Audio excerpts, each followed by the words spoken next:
Commissioner Munn, Here. Commissioner Polly, Here. Commissioner Smith, Commissioner Roth, Here. Mayor Neely. Here.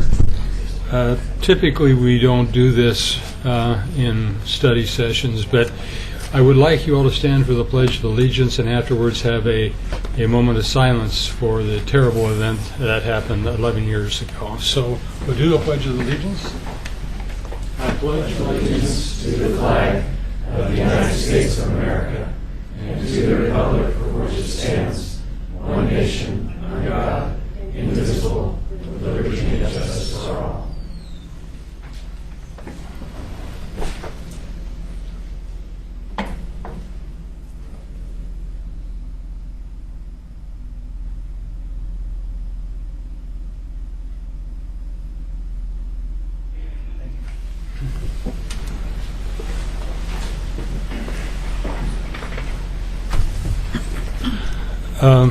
Do we take future agenda items usually, or do we do those at the commission level? And At the commission level.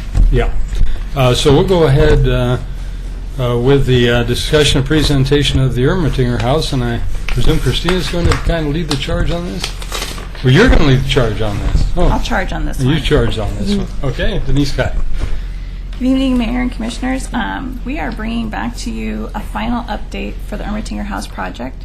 You originally did the contract for this project in February, and we did the architect and engineer documents for the preservation and restoration of the Ermatinger House. In May, we did a 30% completion presentation and update to you folks, and got a lot of feedback and information. We are in our final stretch, and so we are going to have Architectural Resource Group, Maya Foti, come up and give you her final presentation. Thank you very much. I will turn it over to Maya. And if you have another staff person you want to come up, that's fine too. This is Bill Hawkins. He's architectural historian on our team. So I understand that you guys have a big day after us and had a big day before us. So I'm going to keep this brief, not because I don't want to talk all night, because I could, and Denise can tell you I could, but because in the interest of everything, I'll try to keep brief, and then hopefully we'll have time to answer questions. So when we last met, we bombarded you with a bunch of information. We proposed, we showed you our plans for where we wanted to put the new ramp, very general. We shared with you, and for people who are here, it's unfortunate, this is based on all that information. I'm not going to go all the way back and show you the previous plans. But the gist of it is we've determined that the staircase that's currently there is not the original 1845 configuration, and we are moving it. And this next phase was really getting down to the nuts and bolts of where we're going to place this new stair. I basically sent a report to everybody. I don't know if you had a chance to read it, but I know it was a lot of information. But I'm going to read this. I wrote this for myself so I can kind of stay on target. But the project and research goals at this point is if the Ermatinger House is to be considered as historically valuable as the Barclay and McLaughlin houses, which are contemporary settlement area houses associated with Fort Vancouver, all the modifications and rationale behind the modifications need to be carefully documented. I just wanted to be very clear that this is not a wasted effort, that this becomes a body of not just a body of work or history associated with the building, not just of Ermatinger, but of this era of houses, which is the third oldest house in Oregon City. It's going to be here forever, and hopefully, and people will use this as a guide to learn about our history. And so it's incredibly important that this be done right and carefully and methodically and be well documented. Both the Barclay and the Ermatinger houses have historic structures reports carefully documenting all the historical elements in the building. These documents are used for future research and as a guide for any work on the buildings. The intent of this rehabilitation and reconstruction is to keep as much of the historic elements intact as possible, including concealed framing. If we have to reinforce areas that are structurally compromised, the intent is to keep as much of the historic framing, the joints, again, for future research. This includes taking the stair back. The 1845 portion of the building will be interpreted back, and this is the key. So this is how what we came to. Upon our research, we realized that there's not enough information on the addition to be able to reconstruct that. But we did find that the 1845 portion of the building has enough information intact to guide us and show us what was there historically for us to correctly interpret it, or as closely as possible. It will be interpreted back as closely as possible to its original appearance. This includes taking the stair back to its original location and enclosed configuration, moving and replacing the front door, reconstructing the original fireplace based on archaeological evidence and research of contemporary fireplace design, contemporary of that time, exposing the interior wood-borne finish, but finishing the rest of the wall surfaces with wallpaper based on historic design. The back addition will remain as is. The bathrooms will be modified to be ADA accessible, and envelope closure elements will be rehabilitated on that as needed. The intent is Ermatinger, the historic 1845 portion, taken back, and the back addition can have any of the modifications and really identified as a separate, more contemporary element that can have modifications, including the ramp, as you'll see in the design. I'll keep moving. Basically, I thought I'd put in some of the images that we use, because we never, at the time of study, we didn't have any images of the front of the building from 1845. These are Sanborn maps. And I thought it was pretty important because when looking at these historic images, it was really hard to see what was the Ermatinger. And so what I used as a reference is this church in the back, 1845, and this is the Ermatinger house, and this is Water Street, and here's the river. And here's a blow-up, basically. But this is the relationship, and this church appears in all the photographs. Ermatinger, I can't tell. So anyway, this is not the greatest image, but this is a watercolor, 1845. Here's the church again. So we know the relationship between the church and the water. Ermatinger would have been in here. It says 1845, it should appear.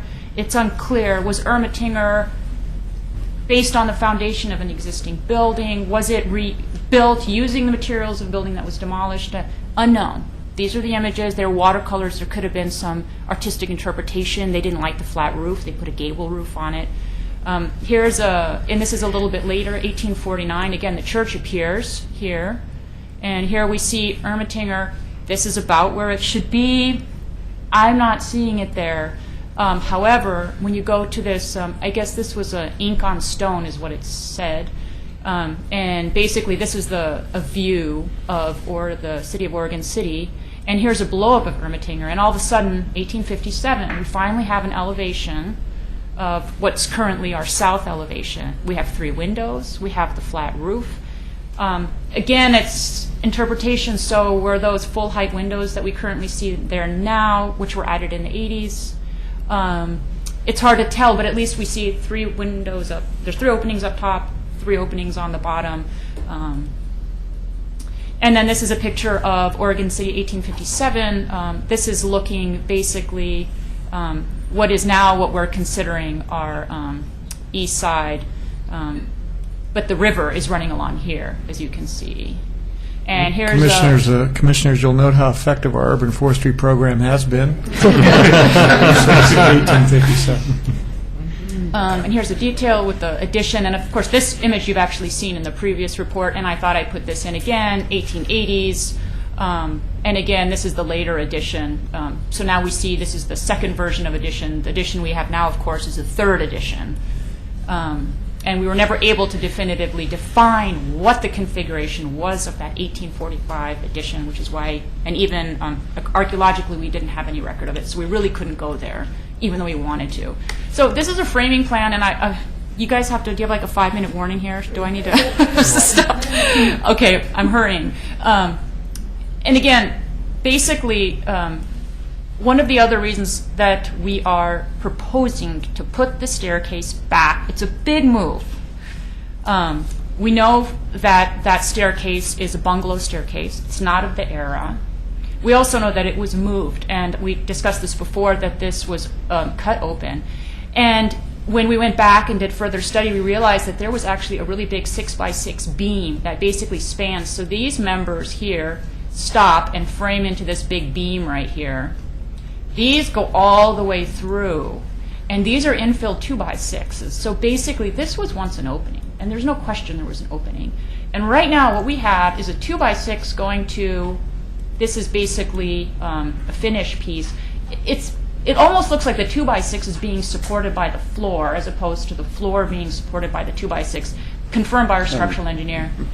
Oh, so all that to say, the new stair position would actually come right in here, and it would go back into its original location. This wall would be moved over. This grid line basically lines up with those big beams underneath that we had seen before. So we're basically putting the wall over the original load-bearing location. And I have some images. So location 1, you also see. I get so excited about it, so I'm trying to hurry. So you see where this location 1 is. I mean, you can really see there actually used to be a panel wall that came through here. You can, if you go up against and you look above the ceiling, that's actually a panel wall, and you can actually see little nails, and you can actually see this was wallpapered. It has the muslin that used to be behind. Oh, now you can see better. Thank you. And see area number 2. That's another arrow that says this was once an original wall that was meant to be exposed. Is if you look above the ceiling here, the same exact thing. The wallpapers, at some point, this was not above a ceiling, it was exposed. It was a wall, and it was wallpapered. Location number 3 is basically we found wallpaper fragments, and I'll show you those fragments at the end of the document that were crammed into this corner right here. Why? When the wall was moved, this is all new nailing. Everything else in the building is you can tell it's historic nailing, it's square. These are all contemporary round nails, and also it's a nominal wood piece, so it's not wasn't like it's like a 2x4, which is actually 1 3/4, whereas the other framing was actually literally 2x4. So you can tell the difference between the wood type. And then again, this is where we're saying this original wall was. Here we had looked at this previously. You can distinctly see that this portion right here was once where a wall attached. And you can see this was where the wall came. These are the floorboards under the stair, and this is our 2 big load-bearing beams that had been cut through to allow for that staircase. And then basically that's guided stair. It's guided where this wall is going to go back over the load-bearing member and the foundation. And location, and then basically this last location is an image of where the fireplace was. And there's a distinct framing pattern where the fireplace was. If you go up into the room above, you can actually see where the fireplace went through the ceiling. You can actually see the metal roofing where it was turned up. So there's no difficulty in placing that fireplace. And Bill did this great sketch, and what Bill did is he went to the Barclay House and several other settlement era houses to look at what their fireplaces look like. Now, this is based on interpretation. We don't have a watercolor of what the fireplace looked like. What we have are other buildings that had similar fireplaces, so we're able to find the footprint and come back with the elevation of what that looked like. And these are, we found, let me just count, 6 different wallpaper fragments, which is pretty exciting. I think we showed you there was also some historic newspapers, and there was a date of 1865 on there. And these are all the different wallpaper samples, and most of them you can see have the muslin behind, so this is not, a contemporary wallpaper treatment. And that's something else which down the line would be wonderful to get an analysis. You can actually date this wallpaper and find out exactly what the date and what the design is, but it's a different project. And we actually did, and I'm not going to bore you with all of this, but the gist of it is we thought there's a Shields green, which actually was a green paint, and which we see all over on the interior behind the wallpaper, and there was a concern that it might have arsenic in it. So, because of that period, there were paints we found that the green has arsenic in it. It turns out it just has lead in it. But what's interesting, that's not bad. Yeah. But what was interesting is the report goes through and it found Prussian blue, and it also found where's the summary that. Let's see, the Prussian blue was first synthesized in 1704, and the gist of it is basically they did these analyses of the paint that was coming through. They have great records of it at Fort Vancouver, and Prussian blue was appearing in the paint at the time. So, and these are basically, I'm going to, can I zoom in with this? No. Use Control Plus. Yeah. So you can, this is the floor plan, and I'm not going to, again, this is basically what we're saying, is this is the current wall. The wall would be moved slightly, line up above the beam below. It lines up with this, right where this, the wall used to be. You can actually see the location where that was. The staircase gets pulled over, and this is going to be enclosed with a panel, just like it would have been historically and as it is at the Barclay House. The fireplace would be put back in here. And the back of the plan really was going to be, the only real change here is an ADA bathroom, and then the ramp is going to be introduced on this back deck. I confirmed with several different entities, including the Park Service, if that's acceptable to put the ramp in the back versus the front, which would have really been really difficult to introduce a ramp to the front without completely slaughtering that front elevation. And it was a tough call because you really want to have universal access for everybody. But anyway, with this whole overall, the party of we're keeping that intact, back has the alterations, it just fits so well. And so currently the ADA access would be from the back. And then we'd had identify an ADA route. And then, of course, the upstairs would have been, hop to the next one, yeah. The upstairs basically would remain pretty much the same except for the staircase would be moved over. And I should also mention that, that we wouldn't actually recreate a working chimney, which would have all these issues. It would be to interpret what the chimney would have looked like. It would be brick, but it wouldn't go all the way up and through and everything. So, did I do well? Okay, that's it, I think. Wonderful. Anyway, so that's the gist of it. So, anyway, we're happy to answer any questions. I know that was a lot fast. Someone here? I know I have a question, but I don't know if I hit it right.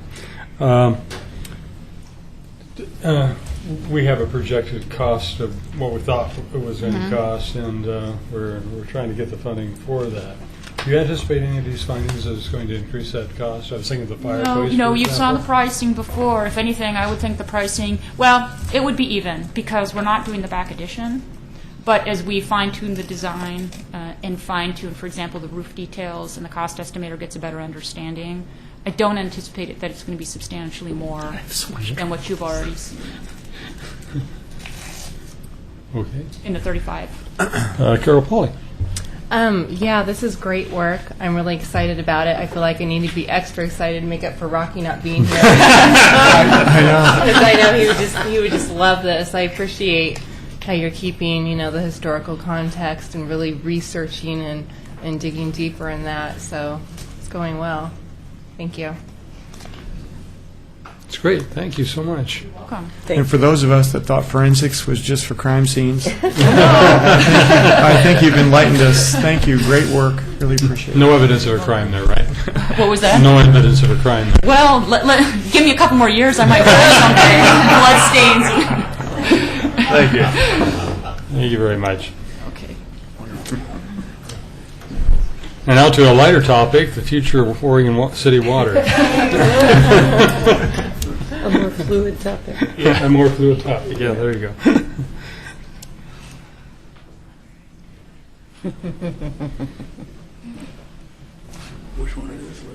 And this time I'll check my staff report and make sure that I got the right staff person on it.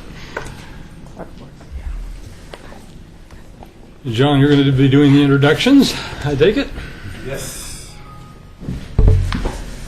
All right, Mayor and Commissioners, again, thank you for taking the time for our consideration and our consideration of this presentation. I just wanted to mention before I jumped into it, it was pointed out to me by Libby, who got on our website and was looking at our commission agenda, that the link to the presentation that's in our commission agenda on our website, turns out that's an old presentation. So what you see here is the right presentation, but if you happen to have printed out, or if anybody in the audience happened to have printed out the presentation, because it's wonderful material, I'm sure you all printed a copy for your bedside. I think if we pull our document up, it's the old presentation. Yeah. Okay. So anyway, I wanted to mention that. We've got hard copies here for you for that. So the future of Oregon City, it's Oregon City Water. It's a broad topic. There's a lot that could be discussed on this topic. I just want to say that. But we're hoping to limit this to a 30-minute presentation and leave at least 30 minutes for your discussion, because we think your discussion is probably some of the biggest or the most important piece to this. So while other details will be posted, and we'll go through them quickly, I really kind of hope to narrow your attention to the charter amendment. So, and I'm only going to cover a few slides here, and I'm going to turn it over. But back to the other slide, if you could, for a minute, Libby. So we presented this topic back in April 2010, and since then the city's hired 2 specialty consultants. One is Libby Barge, who's with Barney Worth, and I just point out Clark Worth is in the audience with her. He's want to wave your hand, Clark, just so we know who you are.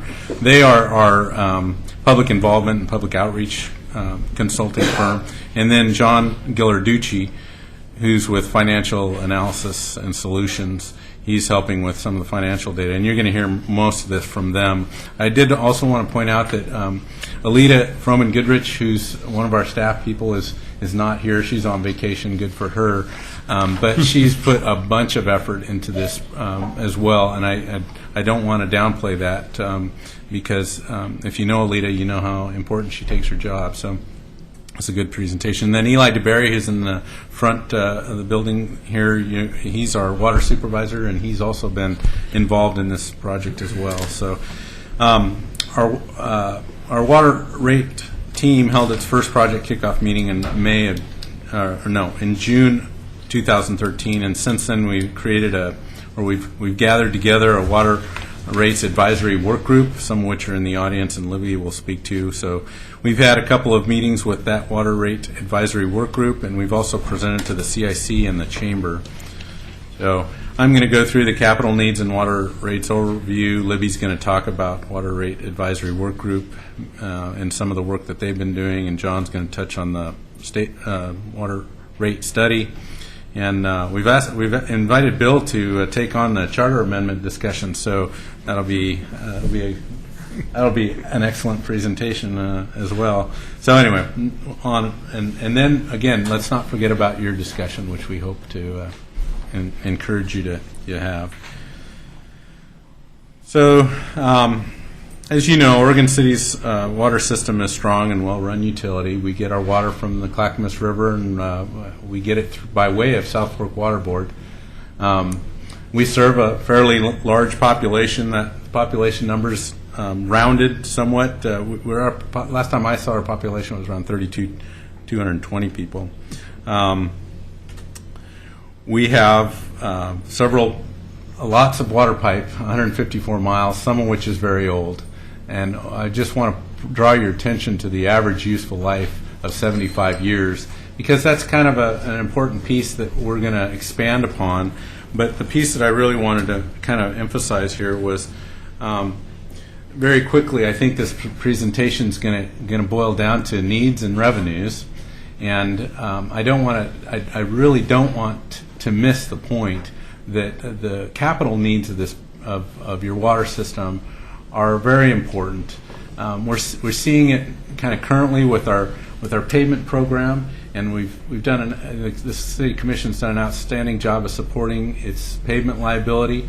What we're finding is some of the low-hanging fruit that we've kind of taken off the list and we've addressed is that list is getting very short, and now all of a sudden we're getting to those projects where there's utility needs underneath those streets, and we've kind of committed ourselves to trying to take on those utilities or not paved streets that are going to then need utility improvements under them shortly thereafter. So that again, the investment in capital is big for that reason. It's also big for emergency repairs, improved water quality, regulation, all those kinds of things, whether it be for a reservoir or for a pump station or just for, this time of year we've heard a few complaints about algae in the water and the taste of algae. Is there a project out there that maybe we should be looking at to improve that? If there were, if there were, and that was something that we wanted to consider, we'd have to have the capital funding to be able to take those kind of projects on. So I don't want to downplay our need for capital. And so, next slide. John, can I ask a question? While we were gone, we got an ad in the mail, and I didn't know if this was targeted to Oregon City or not, but it was an insurance policy protecting us from the street. Did you get that? Yes, I've seen I have the packet. I haven't studied it, and I did get a call. We're scheduled to meet with that particular insurance group. I'm wondering if they're timing it because of what we're looking at here, or? I don't think so. I don't Okay. think the two are related. Okay. So we're sharing this with you because people always ask this question, and we've assembled rates from other communities, and we think it's important for you to know where we sit. The Oregon City rate is, and all the other rates we've calculated based on a base rate, and in Oregon City that base rate is $13.45, and then a consumption rate, which in Oregon City is $2.25 per 100 cubic feet. So we used 800 cubic feet as an average usage, and we did that for all the other comparables, just so it would be an apples-to-apples comparison. And so we have that. A couple other things that I've mentioned in previous presentations. We know, for instance, that Salem, Hillsborough, and Lake Oswego are all having a similar conversation with their commissions about a need for additional water rate revenues. And Tigard, who's not on the list because Libby didn't want to rat them out, we think they're going to have probably one of the highest, if not the highest rate in the Portland metro area fairly soon. So again, we think that's important information for you to know. And that's my last slide, and from there you can hear from the experts. All right. I'm going to grab a microphone because, turn it on. We're the water. Thank you very much. So the Water Rate Advisory Group, there's members from that group here today, and I thought some of them might have something to say here in a few minutes, but I just wanted to introduce them so you know who they are and to thank them for their help. And I'll start with you. I'm Dan Holliday. Rose Holden. Glenn Butler. Tim Powell. Right, I think that's everybody that's here today. The names of the whole group are on the slide in front of you, and I just wanted to point out the mission of this group is to become knowledgeable and provide input on two topics. Well, they're very related, but one is the water rates study, and also to learn more about and provide input to you guys and staff on the city charter, the 1996 City Charter Amendment. So with that, I think we are going to, a couple of you guys have comments. There's a 3-minute comment period. If you want to come forward, I think, Kelly, you have some names you're going to call.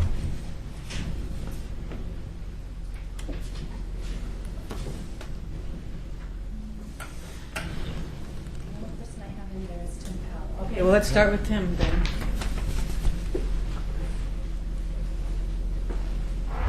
Do they have to fill out a comment card, or they do? Okay.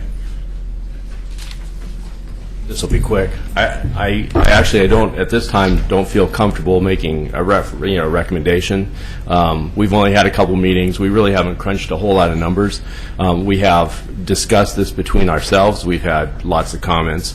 I do have recommendations for the commission, but at this point, I think I'd like to kind of see how the process goes before I offer those, if that's all right with everyone. That's. Thank you. I will say that Damon asked me to. Damon was also on the committee and was unable to stay this afternoon, so he also asked me to mention that his has the equal concern that we need to spend more time looking at these numbers that we had a couple meetings talking about before we go much further on that. So, thank you. Great. Thank you. I didn't fill out the card. I'm Dan Holliday. I live up on Mountain View Street. Oh, by the way, just as for the other side of the 9/11 thing, it's Betty's birthday today, so everybody should know. Happy birthday, Betty. That's rude. How old are you?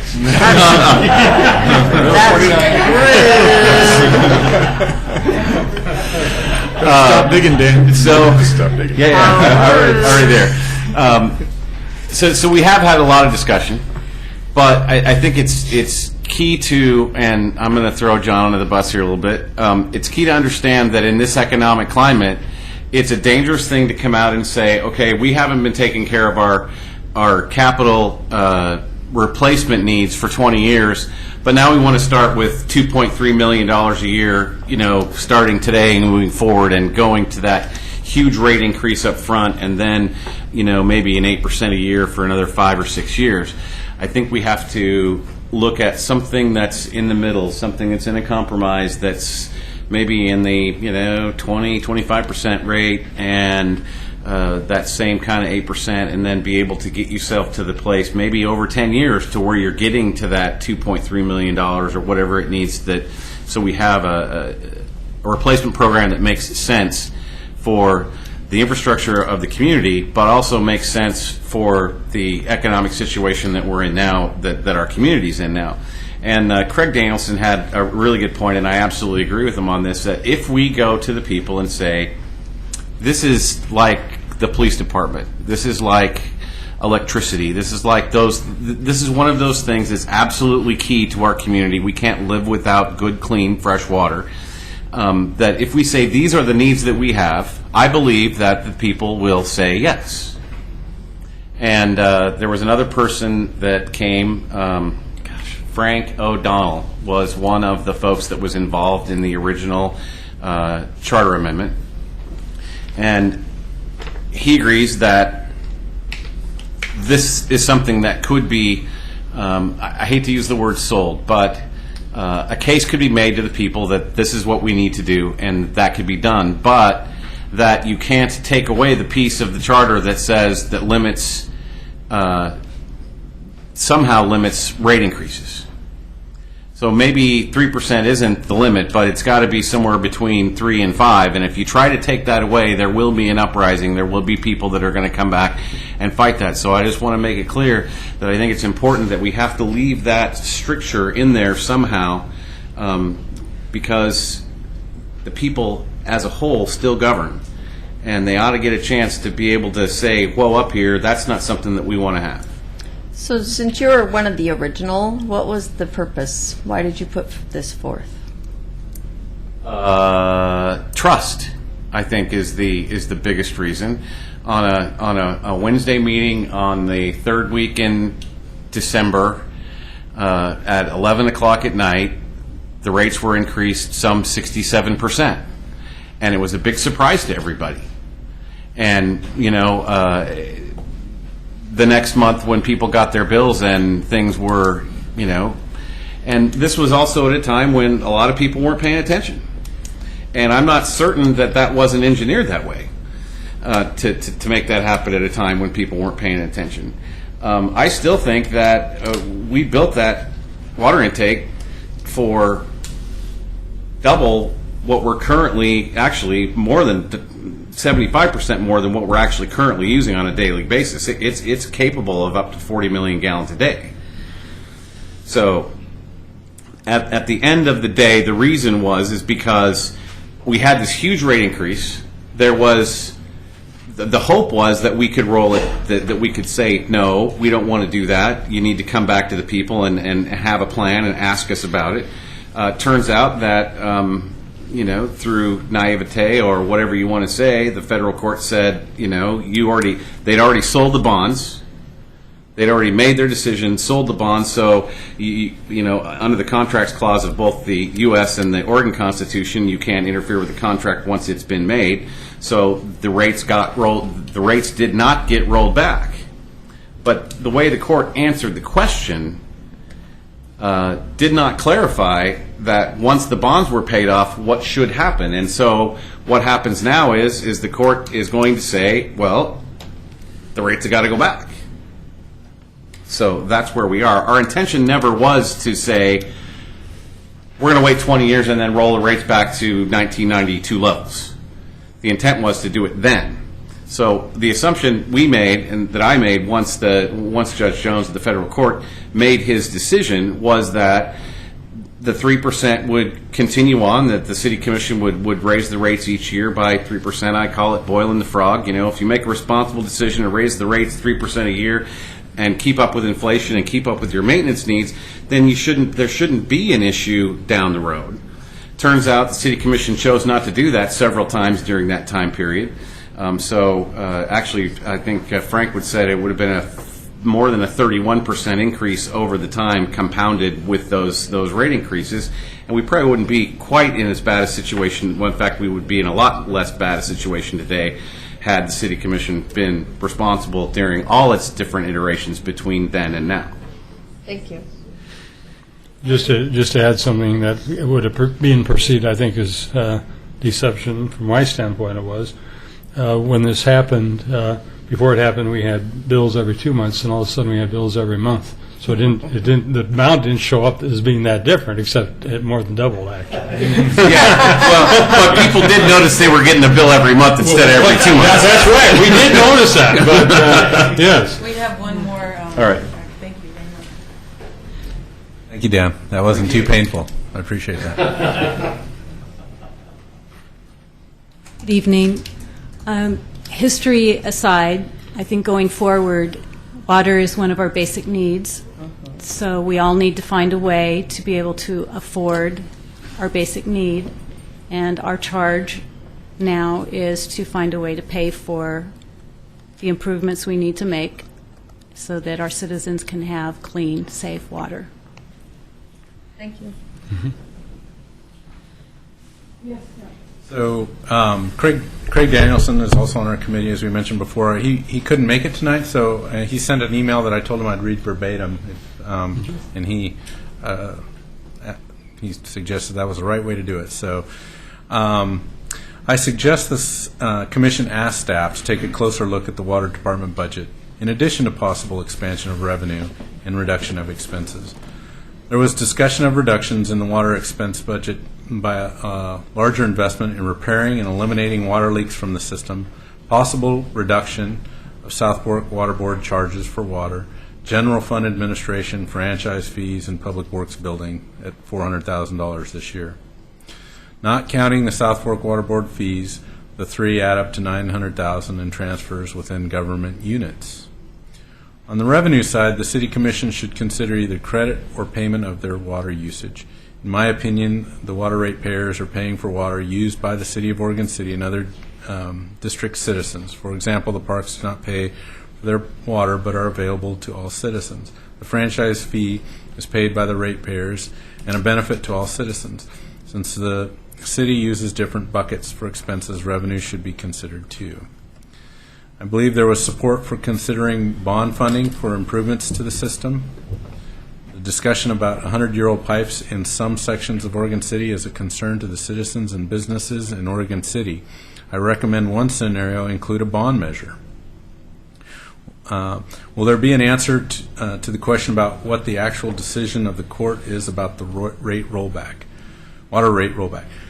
There were two opinions in that meeting, one to roll back to the 1994 rates and another that the rollback would be 1994 rates plus 3% a year compounded to today. Is it an answer the City of Oregon City Commission needs to make an informed decision on water rates going forward?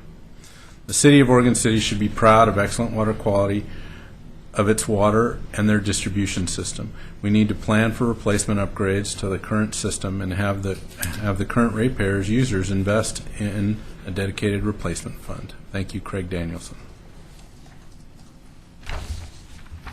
Thank you. I'm going to change slides here.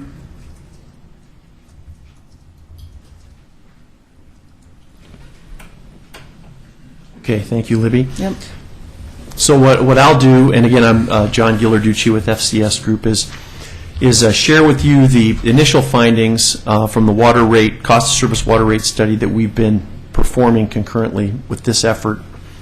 I'll go through a little bit of general rate background and then talk a little more specifically about the expected needs and the limitations that we're facing, including the rollback, and then talk specifically about the rollback, and then finally propose a rate strategy going forward. Our first background slide is what you're looking at here. What are our goals when we do a cost of service rate study? Primary among them is to make sure that the rates are set at a level that we're able to generate revenues sufficient to ensure the ongoing fiscal health of the water system. We can only charge for services provided So we're not out to make a profit, only to recover the cost of providing water service.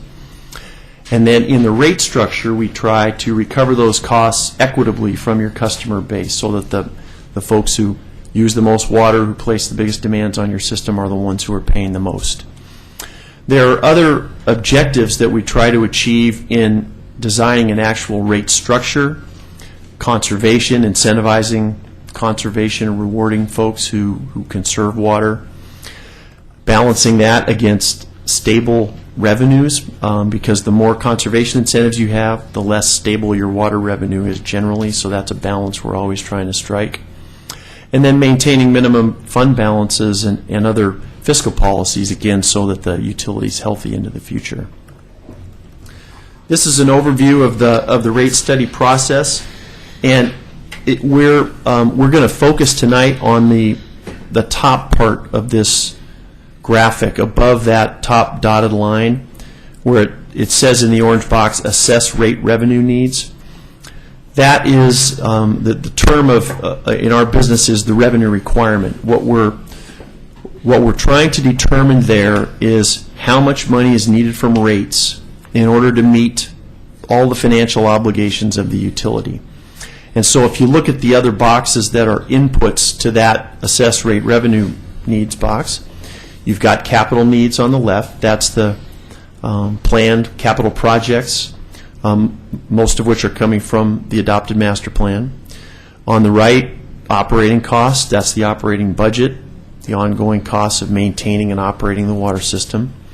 And then at the top there, establishing fiscal policies. There are policy choices you make about how much cash to keep in the bank, how to fund the replacement of your system on an ongoing basis that impact that revenue requirement and the amount of revenue that's needed from rates.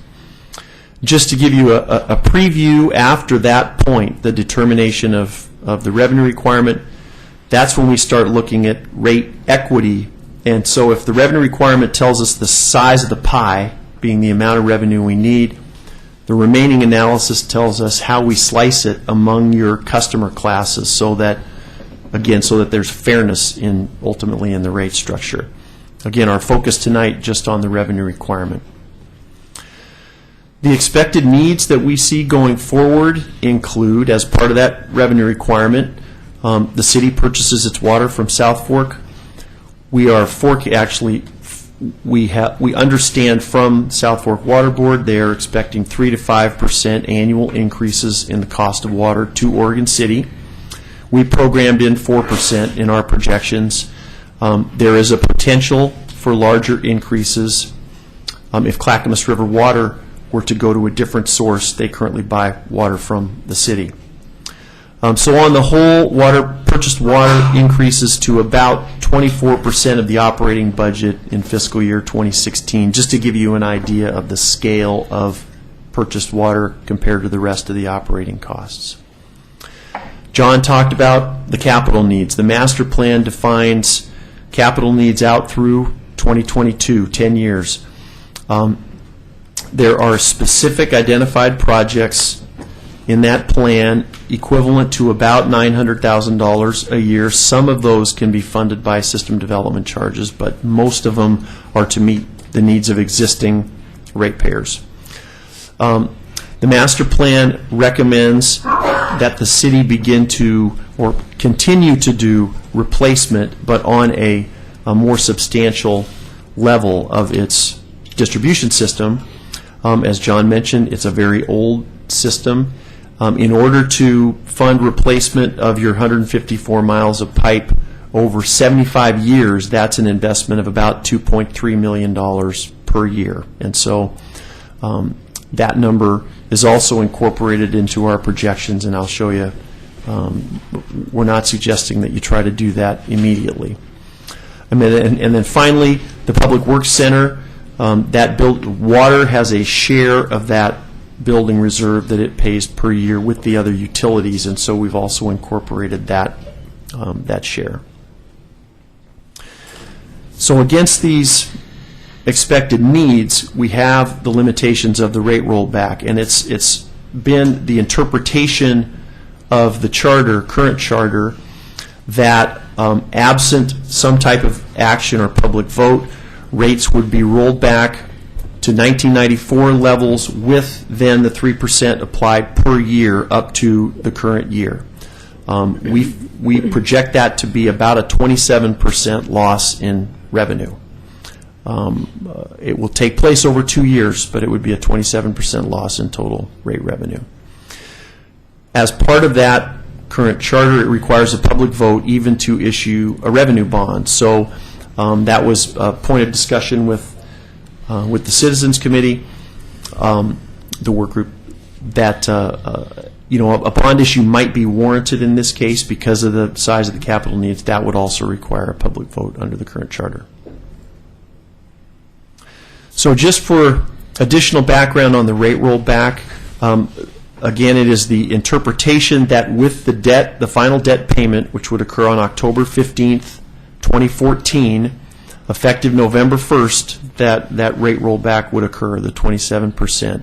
The way that we forecasted how much the rollback would be, because that's not an easy question given what's changed since 1994, is we took the 1994 rates, we applied the 3% increase to them every year up to 2011, because 2011 is the last year that we have a full set of customer statistics. So then we looked at all the customer statistics from 2011 and applied that new rate, the 94 rate, escalated by the 3%, to come up with how much revenue you would have in 2011 with the rollback, and then we brought the 2011 result up to fiscal year 2013, which is the fiscal year that we're in now. And so that's how we calculated the 27% loss in revenue. If the city were not to take action and allow the rollback to occur against the projected needs, this is what the picture looks like. If you, again, we're assuming that the capital needs, the city begins to move on the capital needs in 2014. So the way to look at this stacked bar chart, you've got purchased water on the bottom there, the dark green. The lighter green is the remaining operating budget. You see the purple sliver there, that's the existing debt service that goes away in fiscal year 2015.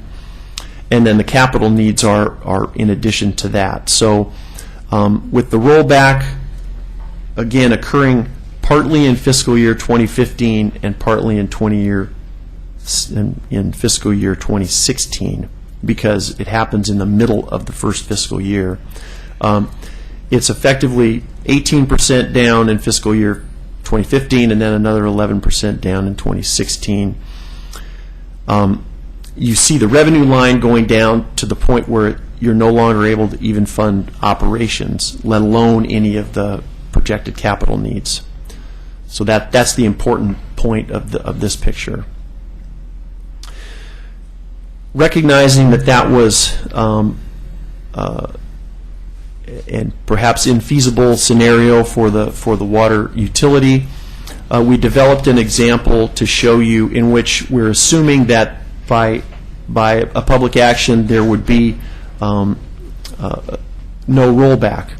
And so we phased in, acknowledging that there'd be a rate shock if you were to try and do all the capital in the first year that it's needed. We looked at phasing up to full funding of the capital needs. And we did that by programming in all the capital projects that are in the master plan, the specific projects, that's the $900,000 a year. We are targeting construction on the Public Works Center in 2018, so that gives a few years to accumulate that money.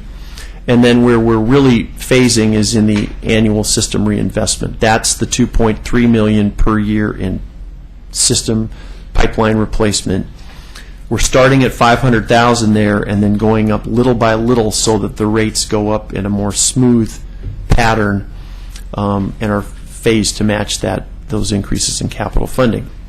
Once you get through fiscal year 2018, we're projecting no more than 3% per year after that. So it's climbing a hill and then relatively flat or inflationary after that. We're showing you here just the picture through 2018. against total needs. So again, we'd be phasing that top blue box, but we wanted to show you what the revenue looked like against the total needs there. That's what the phased approach would look like. 17% in fiscal year 2014, 12% for fiscal year 2015, a couple of 9%, and then a 7%, and then, as I mentioned, no more than 3% after that by our forecasts. To give you an idea of what that means to an average bill, and again, this is assuming 800 cubic feet of usage. Same example John showed us earlier. The dollar change from year to year in the bill for an average single-family residential customer, you see there ranging. Well, the first year the first year is a 3% increase that is in place for January. But beginning in fiscal year 2014, that's where the significant increases start, and you can see the dollars between the $551 and about $350 per month impact on the average bill. By the end of the period, $53.99 by our forecasts, and you see the percentage increases below there. So that's about $21 over the 5 years of an increase in the typical bill. We also wanted to show you one last scenario in which we assumed that there would be no rate rollback, but instead of catching up and getting on top of some of these capital needs, that you would just continue with the 3% per year. So that's what this picture shows.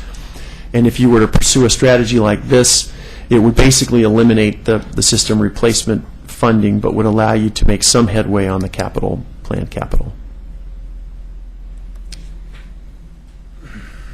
So I have a question maybe for staff. I'm just kind of wondering, we're talking about the water rate rollback, but now we're also talking about the capital improvement on top of that. Is that not two separate items? Well, they're currently... Did the rollback have anything to do with the capital improvements? The rollback would affect our ability to pay for capital and operations, so they're linked. I'm not, if that's what you're asking. Right now, So we do have we one currently- bill for all of our capital and for the capital we can afford and operations. Does that answer your question? Well, I'm just kind of wanting to be clear because it kind of sounds like it's two separate things, and I see that they're linked together. I get that. But I'm wondering if maybe there's a different way to do the capital improvements that aren't affected by the water rate rollback. That's possible. You mean a different funding source? Yes. Oh, that's part of the discussion, if there is another way to look at that. Because if Mr. Danielson's correct, we all do play in the parks, and they do sometimes get watered. I know the park across the street from our house doesn't get watered, but some do. It's nice. So maybe we should come up with a fair and equal way of making even the city pay for the water improvement, capital improvements. Right. Or there's there's options there. We've talked about internally and things that we think you guys are already thinking about, maybe. So that's one. So the advisory work group was also thinking and working on this this exact issue that you're talking It about. kind of sounds like two different, but it sounds like it's the same. One impacts the other. Yeah. So I just wanted to give a brief summary of what we heard from the advisory group, and I think you heard it from the members who are here today, which was, the first thing, the intent of the charter amendment was not to wait 20 years and roll the rate back. That was never the intent of the charter amendment. There is strong support for funding and implementing a capital improvement program. I think every person on the advisory group is clear about that, the importance of that. Oh, Nobody's definitely. willing to just let the system fall apart. Keith, John read Keith's email that talked about his desire to have an examination of your O&M costs and look for savings, and maybe that can help bridge the gap. And then finally, unanimous agreement that doing nothing about the 1996 amendment is a no-go. Nobody thinks that it should just stay as it is and move I would agree forward. with that. Yeah. What was interesting is after that agreement that we can't do nothing, that's not going to work out, is all the different ideas about how to solve it, like what the solution is. And some members felt strongly that you guys are the decision makers and that rates and setting rates should be done by policymakers and not a vote of the people. Some thought, well, we should at very least get rid of the rollback provision of the charter amendment. There was an idea to ask voters to raise the rates above the 3% cap in a number of different ways. Also, Keith had an idea that Craig. Sorry, Craig. That's right. Sorry, Craig had an idea that we would Oregon City would fund capital improvement the same way that fire is funded, that you'd always go out for a bond to do it. And then I would say there was a various mix of all these ideas together. So kind of it was a great discussion, but you can see there wasn't one solution that everybody felt was the right solution. One thing that we did here is these are proposed draft objectives. It's such a complicated topic that we thought we'd step back, listen to what the Water Rate Advisory Group discussed, and come up with some ways to frame the idea around what to do about this problem. And they're in front of you. I also have, I printed them out if anybody wants to have a handout of them. But the idea would be that these would be the objectives for any solution going forward, and their draft for your discussion, which is to remove and replace outdated provisions of the 1996 Charter Amendment. For example, the rollback is kind of outdated. It shouldn't apply right now. 2, maintain uninterrupted service to Oregon City's water customers. So everybody's in agreement that's important. Retain the capacity to invest timely in capital improvements. Preserve Oregon City's access to the lowest possible borrowing costs by limiting risk to lenders. Retain a measure of city accountability to water customers over future water rate increases, and I think that you heard that from Dan, that not willing to give up some accountability measures for the city. Clearly state and explain any proposed charter amendment in language voters will understand.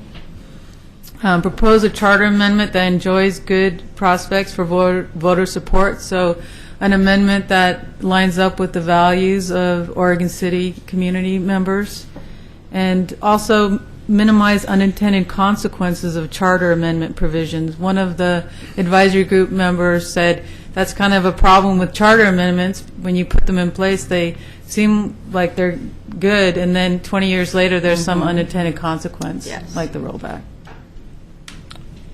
I had the opportunity of talking to Bill and John and others, and I think you're right. I think the easiest way to get something to pass, personally, is to focus on the operations piece, the rollback and the continued 3%. You've indicated there that deals with our operations piece. It looks like you might have a little bit left over to do other things with. I want to put something in terms of a charter amendment that works.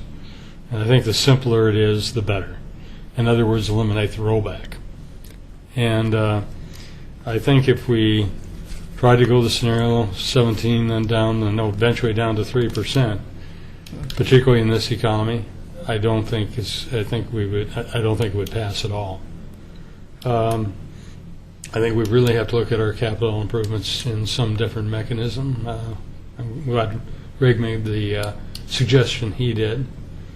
There's always one other thing that's available to us, although I wouldn't like to do it.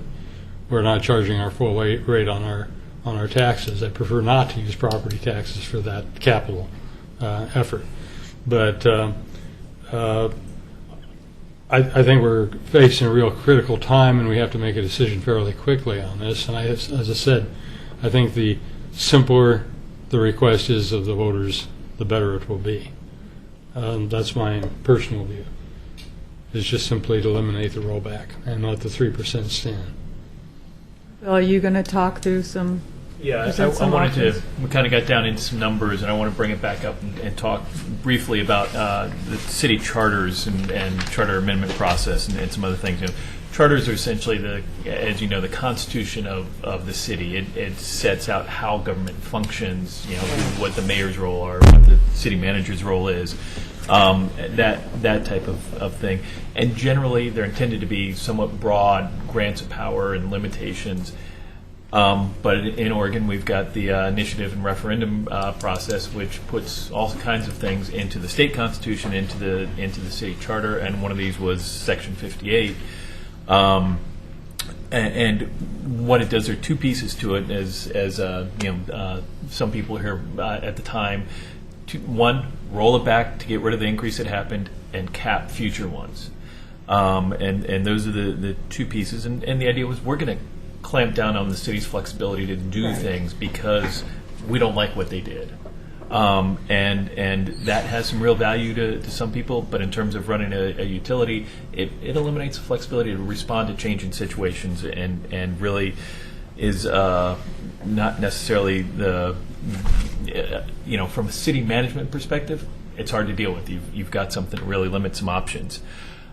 The rate rollback and the cap on the increase, the city was able to avoid some of the consequences of it because of the court case. And the court, what happened was bondholders sued the city saying, you can't enforce this, you can't roll the rates back and cap them because you made a promise you were going to pay us based on the revenue, and we relied on that, the expected revenue, and this is going to affect that. And the court agreed. What the court didn't do, because this was a lawsuit brought by the bondholders, and the bondholders were the ones setting the terms of what was in front of the court, is what happens when the bonds were paid off. And that's the sort of uncertainty that we're facing. There's some assumptions built into what John was talking about and what the city does, but that uncertainty also adds to the questions that are in front of the commission. So, but what we do know is that when the bonds are paid off, it's likely going to be, that we've got a rollback with the 3% increases and a limit on any future increases. What we've heard from both the Water Working Group, I think the City Commission is, having that happen is not really acceptable. So then it becomes, what do you do? And there's a variety of different options. It's really limited by what your creativity. One option, delete it entirely, allow flexibility, to come back. We've certainly heard one person who said that's not really an option. And this is, unfortunately your role. You're the politically accountable folks who hopefully have your fingers to the wind and go, yeah, this will work, this won't work, at the same time recognizing the needs of the city and also recognizing that the city can't afford gold-plated water system, but it needs one that works. Right. And where that line is in terms of the funds that are needed and what's politically salable is sort of the job you've got to do, hopefully with the assistance of the advisory group. So, deleting it probably doesn't work. Eliminating the rollback but keeping the cap, limiting the rollback, increasing the cap. There's other ideas. There's talk about funding capital in some different way. Keep the cap on the operations and allow capital to be funded in some other way. It's really, what do you want to do? I think your view of keeping it simple, easy to explain is probably important, and keeping that the famous Reagan quote, "Trust but verify."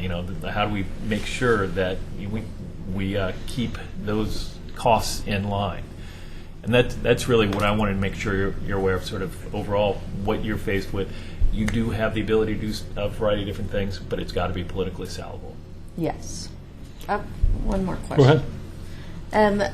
Right now we're paying the bonds, correct? We're making a monthly payment. So what happens when those are paid off? We get that money. I mean, money is still there, correct? No, money's been spent. But money's paid off the bonds, so that money is still in your fund. So that's true, but when they're paid off, it's about the same time that the rollback goes into effect. Right, So I get that, I but think part of it also is that the money that's being used to pay back the bonds right now is not that significant a portion. If you remember the bar, It's about $200,000 a year. Can you show that, go back to that graph? I believe you show it on one of your graphs. It's about $200,000 a year. That comes out The currently. annual debt service payment is, so it's Right. Purple it's a bar, it's very little. it's not, Those funds of the do same come. scale as the needs. right, But, no, yeah. I get that as the capital needs. You're absolutely right. Correct. Yeah. Yes, but we still have that money in our pot, correct? Our money pot? The rate still's the same. I see it. Yeah, the rate stays the same, so Yes. the money comes in, at least until the rollback. So even until though the rollback. it's not a lot of money, it's still some money. Yeah. So if, for instance, if what I'm kind of wondering if you're getting to is if the rollback were to be turned back, so we didn't have the rollback, Right. and we either stayed flat or used some kind of increase, what if we, as long as we stayed flat, we wouldn't have that obligation, that $200,000 Right. obligation per year. Right. Right. Commissioner Mum and I are both on the on South Fork Water. To some degree, Westland faces the same dilemma. It's got a 5% cap, but as pointed out one of the graphs, it pays a much lower rate than we do. South Fork has tried very hard to keep its request to us at 3%. We only increased 3% for this year. But as Commissioner Mum mentioned on the South Fork board, they're keeping a very low contingency fund. And of course, big emergencies can come there. Fortunately, the ones they faced, either insurance or FEMA have dealt with them, and the ones during our brief tenure there. But it's a concern of mine as well that South Fork may have expenses that, in fact, it would have to increase rates in order to cover them. Yeah.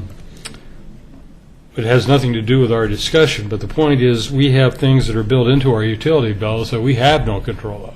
Right. And South Fork's one of them. I think this is something we should do in the next fiscal year.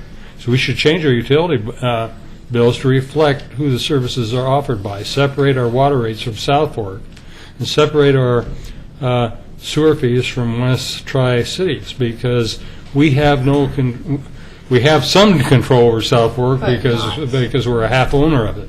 We have no control over the sewer facilities and what they will charge, and they are planning some big rates ahead, changes ahead. So people, at least when they see their utility bill, realize that the city is not the only one that has billing on it. So I think that's something that's not tied to this discussion specifically, but I think they believe we get all the money, which we don't, in the utility bill that we get.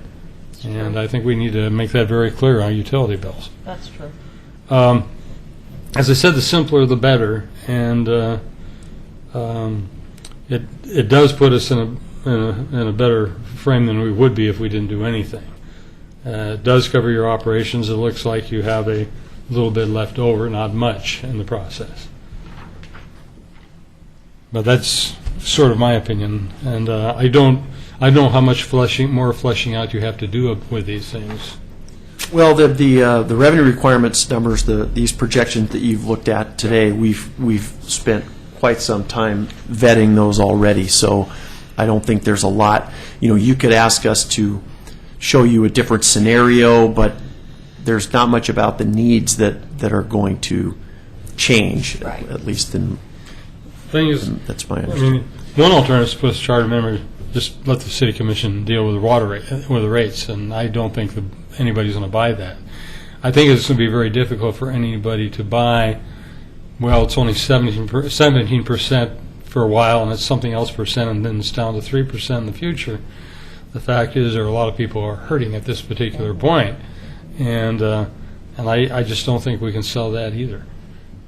That's my personal opinion. I totally agree. I'd give a really.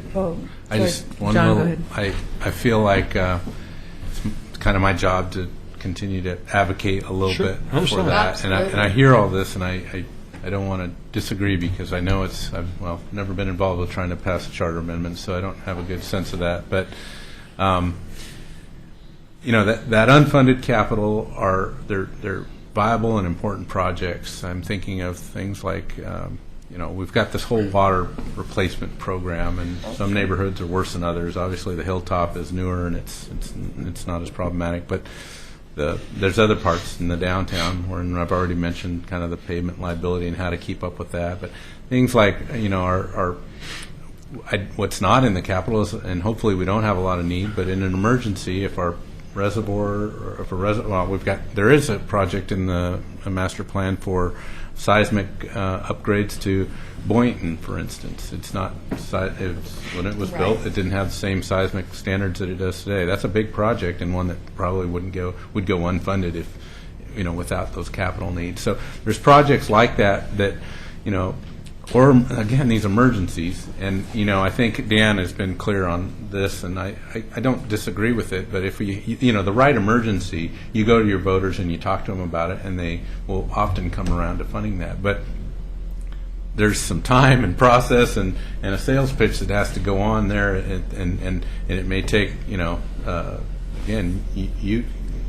commissioners to get those kind of things passed, and the momentum to get that stuff going sometimes takes longer. Now, maybe FEMA and others would come to the table on those, in the right emergency. I just don't know, but I just don't want to downplay that, and I think it's my job to make sure you recognize that. The capital needs of our water system are important, and that's all I'm totally gonna say. agree, John. Okay. Capital needs are very important, but I think that we could maybe work on a different funding mechanism, or maybe can we bring that in later or something?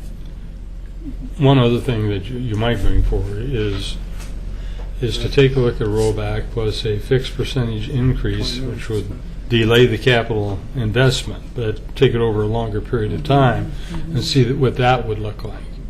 I think of asking a change on the charter that has a variable percentage increase would be hard for people to understand, for one thing.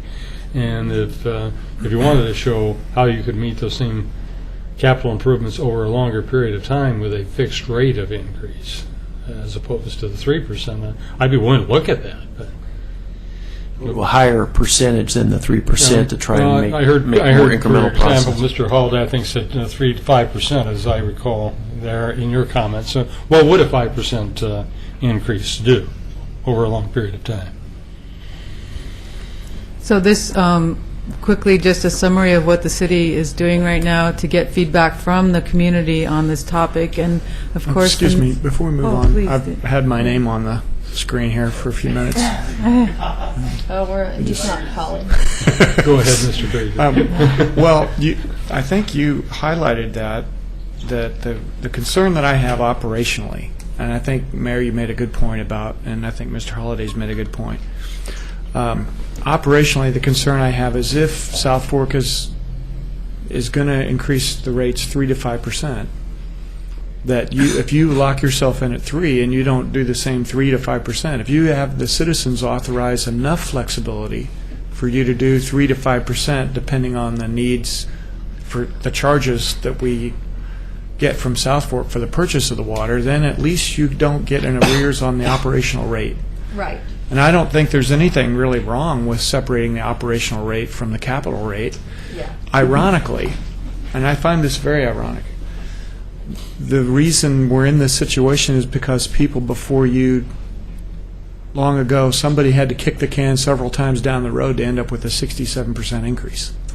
Exactly. And so while we can talk about capital and operations separately, I think the reason it's important to consider them together, so that when you find a solution for one, you're knowing that the other one has to also be solved, because eventually the capital need will actually overrun the rates. It will completely absorb our ability to even provide operational service. And I want to give one little example. 13 years ago, in another city, in another state, I was managing a city much smaller than this one.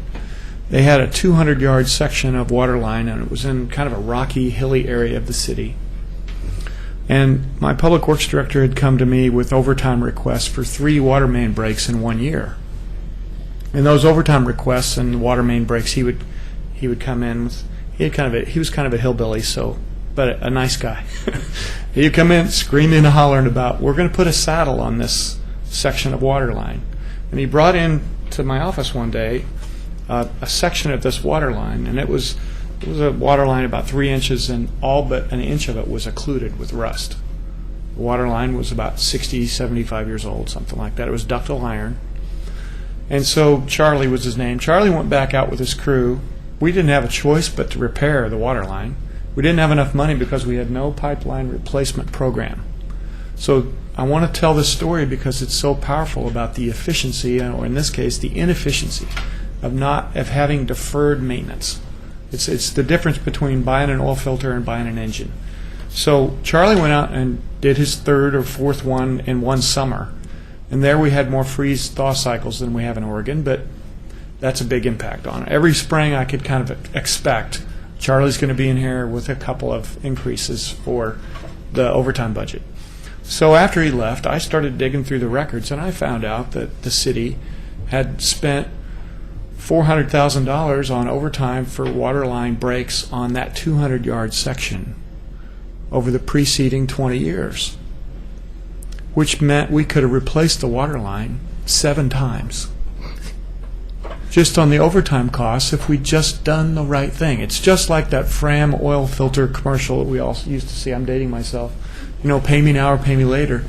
And it's just not, it's not free even if we pretend it is. Well, so I think it's absolutely. so important. I'm very glad that our citizens group recognizes this, and I'm not sure they recognize all those ramifications, but that's one section of water line.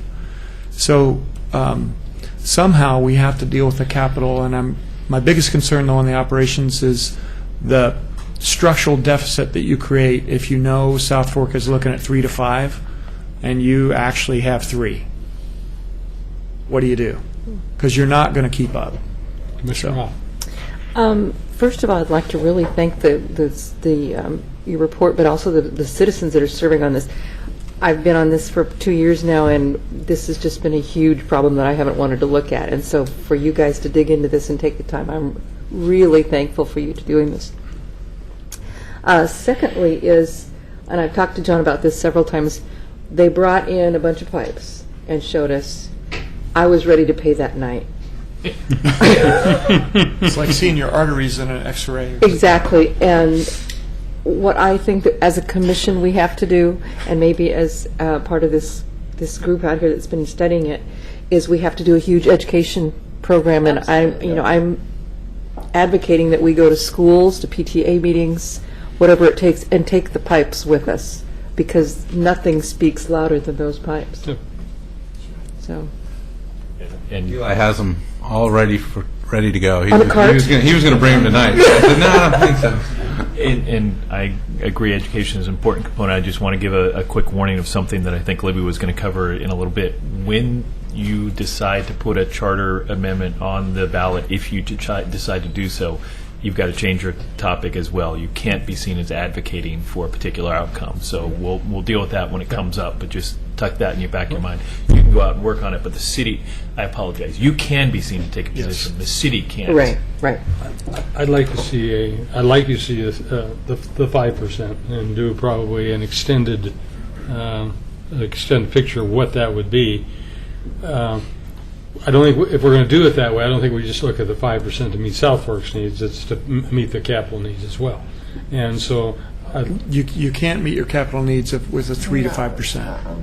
You can't get close. Well, what you showed here is dropping eventually back to 3%. Oh, so you're talking about the 25, 8, 8, 8, 3, 3. Yeah, now let's look at 5 over an extended period. What does that do to our capital needs? We can look at that. We can run it. I think the scale is going to be difficult to but get Mayor, there. when I'm thinking about that charter amendment that's in the voters pamphlet, That's what I'm talking about. I know, me too. The reason I wanted to suggest to you, rather, because I'm afraid if you put in the pamphlet or you put on the ballot rates up to 5%, Right. then people are, I think, somewhat naturally going to assume it's always going to be 5%. Right. Well, that's the However, if you say a range of 3 to 5% depending on the cost of water, that may show at least there's a possibility of getting a 3%. Even we're going to endeavor to keep that rate low because our needs are really more capital than operations. If your intent on that is to have it only for operational pieces and purchasing water, but in fact your 3% shows that you're a little bit above the operations cost anyway. And what I'd like to see is the 5% over time, and actually have the capital piece there extended over a longer period of time and see what happens. I think that would be easy to run. And We can run that. I don't know, maybe it'll be 50 or 60 years. I have no idea, but that's what I would like to Yeah, see. we won't have to worry about it then. So I know we're running really long, so, and I know discussion. You got another Nancy item and police has got, so can we wrap this up maybe a little bit? Do you mind? Yes? No, Wrapping? that's perfect. Right on. Okay, just one more. I have Commissioner Pauley. Go ahead. No, that's okay. All right. Oh, I'm sorry. Yeah. Okay. I just wanted to talk a little bit about how the city's getting input from the community on this topic and directly from the Water Rate Advisory Work Group, but they also have planned a public education and feedback plan. Sorry, I'll get back on the microphone here. I'm always wanting to stand up. The website and fact sheet, I have copies of it here for you, just to get the information out to the public about the situation. John's starting with community briefings. I think tomorrow night's his first or second one. Talk to the media, get the story out to the paper. A lot of people, that's the only way that they won't read a fact sheet, but they'll read the newspaper. Online survey, telephone poll gives everybody a chance to weigh in. You guys will have public hearings on this topic, and as Bill said, once you guys make a decision and approve a measure for the ballot, then the type of outreach that you do changes a bit.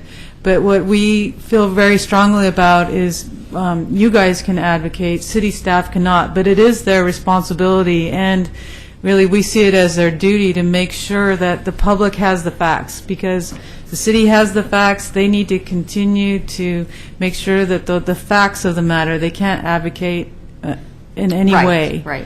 But they do need to make sure that the information is available for people to make educated decisions. So they don't have to be silent. They just have to be unenthusiastically factual. And I do. If I can say one thing about that, we can be enthusiastic about a recommendation before it becomes a measure. Once it becomes an active measure, we can't say much. Well, and Mr. Powell had said he may want to have comments. Did you want to have those now? Oh, I have them all?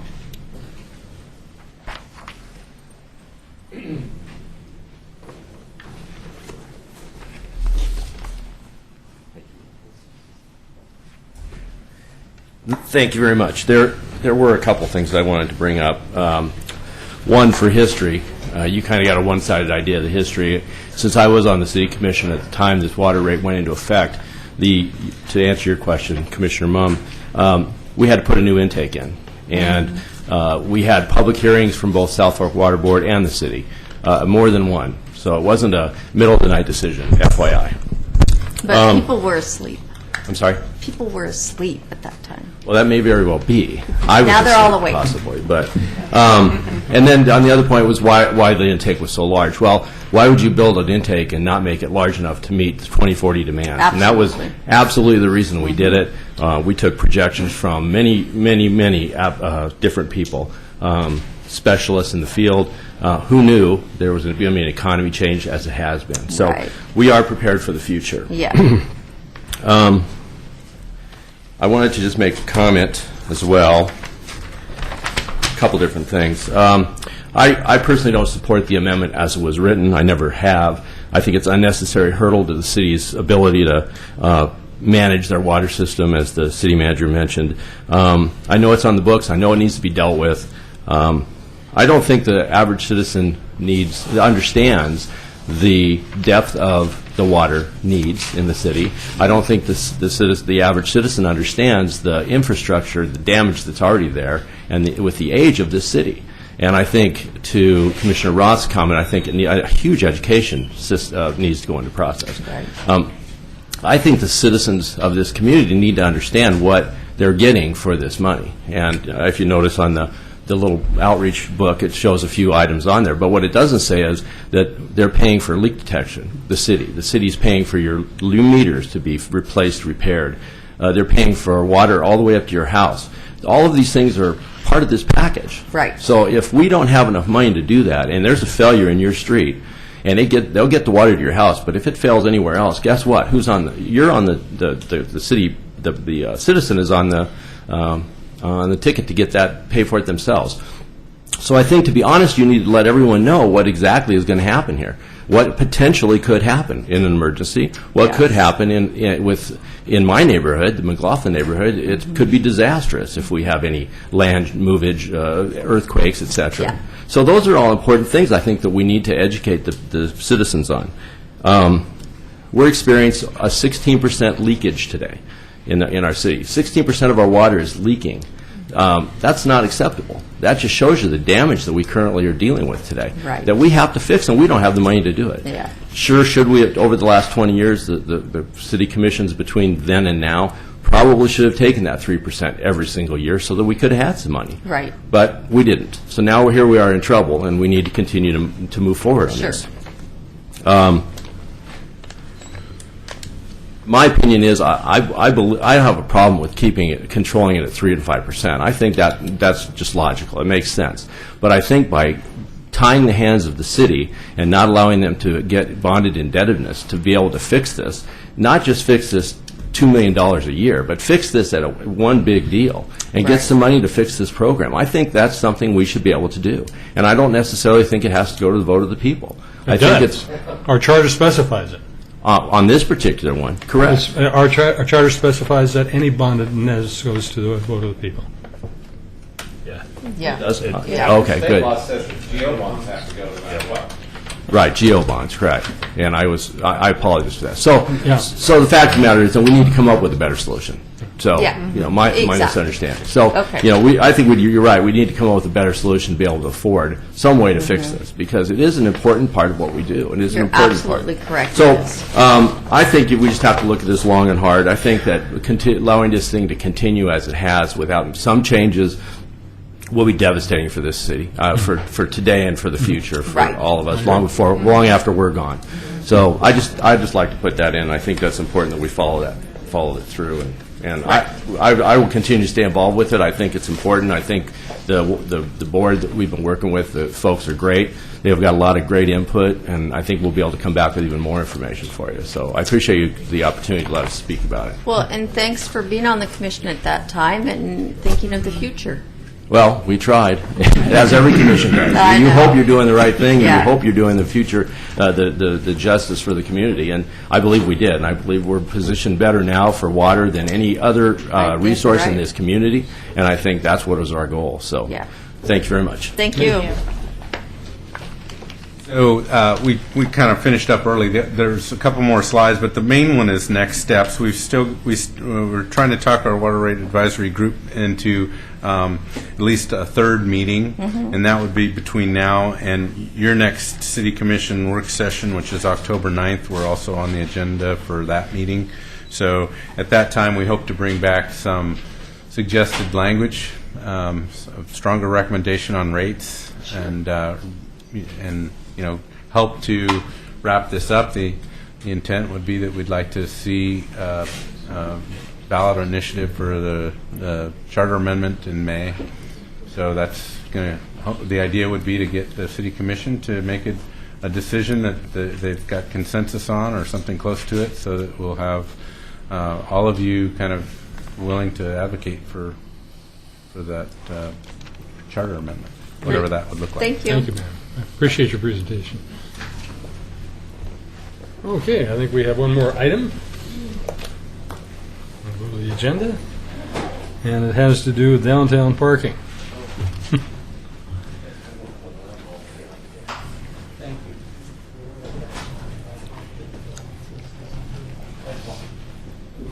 And I believe, Mr. Carr, are you the one stuck with this? You're going to pass it on to... The downtown parking request. Again, good evening, Mayor and Commissioners. I was asked to come tonight to talk about a request that was received, I think, by maybe a member of our commission regarding some free parking on Fridays in downtown Oregon City. And Well, the member was me, so you know. I know, I didn't want to call you out. I left it to you. I think that, I know, staff supports free parking during the bridge reopening, and that specifically that Friday for the celebration on October 12th, but we would be unable to support or recommend free parking with the exception of weekends and legal holidays. And I stated a few of the following reasons, which is in the staff report. And in addition to the free parking being inconsistent with the parking study, it generally promotes and encourages some employee abuse, and that's primarily what we've seen downtown. One part or another has been free for the better part of a year and a half. And what we've seen in each of those areas when there is no fee for parking is massive abuse generally by employees, and it tends to also generally serve those patronizing the courthouse, since the courthouse opens a lot earlier than your retail. Retail generally opens about 10 and the courts open at 8 a.m. and it consumes the majority of the parking any day of the week that they're open, and they are open on Fridays. The court is open on Fridays. Last Friday and the Friday prior were probably two of our busiest Fridays down there, even more so with the foreclosure markets the way that they are. There's a lot of auctions that are going on down there as well. So there's a lot of people taking advantage of the parking, and would they take advantage of it if it's free? Absolutely. Everybody wants something for free, and it sounds like a great idea, and I think we all want to do something. However, I don't think free parking, I know free parking does not necessarily benefit retail. It does cater to those patronizing the courthouse. The customer confusion, that's the biggest thing. It's kind of a gotcha for me, and what we've heard in the past on different types of programs is that the customer really never knows what the rules are around it. They heard it was free after they patronized it one time, but the employees know it is. They definitely know it's free, and they're going to take advantage of that and generally consume all the parking on the street. We've seen it in every area downtown currently that has free parking, and the interesting thing is now that the majority is paid parking again in your core, in our survey that we recently did, which I don't know if I actually, it's in that September update, I believe, the majority of those that were questioned were actually getting free parking, the employees. So that means they are consuming the parking either on 99E that's free. There's currently free parking on Main between 9th and 10th, and then all the Bluff parking. And they're moving around, and they're kind of playing that musical car game that we like to call it in the parking division. In addition to that, the customer trap. They don't understand the free, again, I kind of got off track there, versus the 2-hour. If the 2-hour rule's enforced, that is really hard for people. It doesn't feel free when you get a ticket for exceeding the 2 hours. It feels a little more like a gotcha. Do the employees get caught up in that? Not usually. It's usually going to be your customer. Your customer is going to blame your business owner is going to complain to you and request some changes down there, which consistency is the key. Moving forward with the parking study and being consistent to that, I believe, is the key to downtown parking. And I guess I can take any questions. Hopefully I've kind of explained that. Okay. First of all, I think I got to clarify something. Okay. Part of it is probably I didn't put something in writing, but we did discuss it. You did allude to it. That wasn't to do away with the 2 hours. If it were going to occur, then that bag or something would have to be put over the meter, and that could make it clear that it's still 2-hour limit. It wasn't intended to be all Fridays. I suggested initially it could be from the opening to the end of the year, then subsequently it could be during the holiday periods, and I think that's what I specifically talked about. I wasn't talking about free parking on all Fridays. One of the points of confusion that's down there is people can park in one segment for 2 hours and move for another segment for 2 hours. The signage is not at all clear about that, and there's no real indication in signage where the I'm going to say it right, where the $1 per hour parking is. That is, nobody can actually see clearly when they're parking down there where other areas are available. So it's something I think we need to have a bit of a discussion, and my discussion was in terms of looking how that worked. We don't have a comparable because so much of the parking has been free during the construction period of time, and I understand that. But you would have a comparable beginning next year when it goes back, and then seeing what might happen in subsequent during those subsequent years when it was free during that holiday period. And I'm not talking like some of the radio stations like to have their Christmas music begin right after Halloween.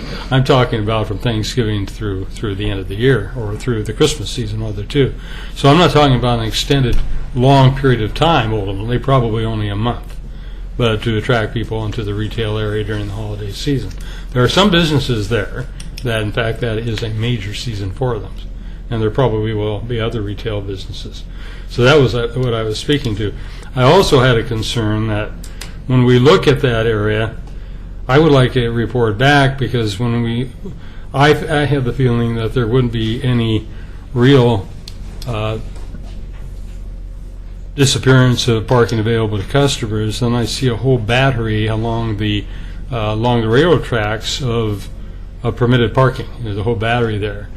I noticed that, however, up near the elevator, we have some metered parking next to where the staff can park and so forth. And I also pose the question whether it be possible to take and have permitted parking put in those places we have meters up above, and take the meters down below in front of some of the retail areas where there aren't that many meters available. It's mostly permit parking.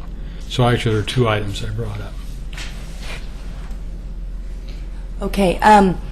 About the additional permit parking, as you were talking about in the other area of town, the idea behind the original, with the parking study, we came to you, we increased the, we created a range, is what we adopted, of permits. And because we did not maybe raise the permits as high as we should have in anticipation for people to move to that other area of town, to get more people into permit parking by increasing the rate at the meter, there has not been a mad rush to that other area of town. The parking in the green permit, and I think we talked about this the other day, Mayor Neely, is the part of the parking study, now with the completion of the construction, which was not part of the parking study, part of that is to remove more permit parking and relocate it a little further out of town, back into the north and up on the bluff. Those people that are currently in that green zone are fellow downtown business people. They're employees. I mentioned they would probably lynch me up if I just took their spaces away until there was an available space for them. A new increase will have to happen, and those permits that are turned in would not be renewed. Additional permit space is, the idea is to create additional permit space up on top of the bluff, but not by removing the 4-hour meters and relocating 4-hour meters downtown. The parking study is consistent with 2-hour downtown in the core. That 4-hour bank of meters was placed at the top of the elevator to accommodate a need in the south end of town. It was unrealistic to think that somebody with a meeting in, say, 6th and Main would park at 11th so that they could get a long-term meter. There is a bank of 4-hour meters at the top of the elevator to help meet that need, and there is one that is considered out of the core on Main Street in front of the mill that has another 4 meters. There's a possibility of another 4-hour meter bank that may be reinstalled under the bridge, staying consistent. Nancy, can you take a break and Yeah. see if they have any questions? Okay, sorry. Yeah, okay. Mayor, did you have questions to follow up on that? It seems Well, like no. I guess I'm getting the staff response that I expected to get. And I was getting that in the meeting we had. I guess I'm willing to forego this suggestion from October through the end of the year, but I think we should still give some serious consideration for the holiday period on Fridays, having free 2-hour limit. The bags would say it's still a 2-hour limit, but free parking during that period of time to see if we can increase the patronage on the retail side. Yeah. And I think we should get a serious. So there's a couple of big assumptions there that I think if you look to your parking study, you will probably see that those have been fleshed out. That's not to say it's not worth an experiment to try it. But Nancy, let me ask you a question, and it's a pretty short question with probably a shorter answer. Was it the past experience that, because we know that roughly 70% of the traffic in the core is from courthouse operations. We know that, right?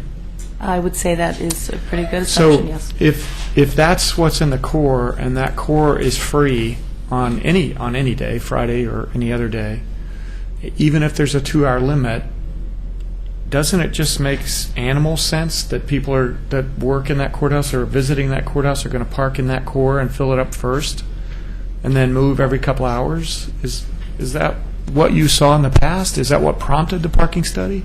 Absolutely, that is what we've seen in the past. In addition to, there was a lot of long-term parking in the core at that time too, and it was. And my concern is, doesn't that make access to retail for the customers, the paying customer, more difficult?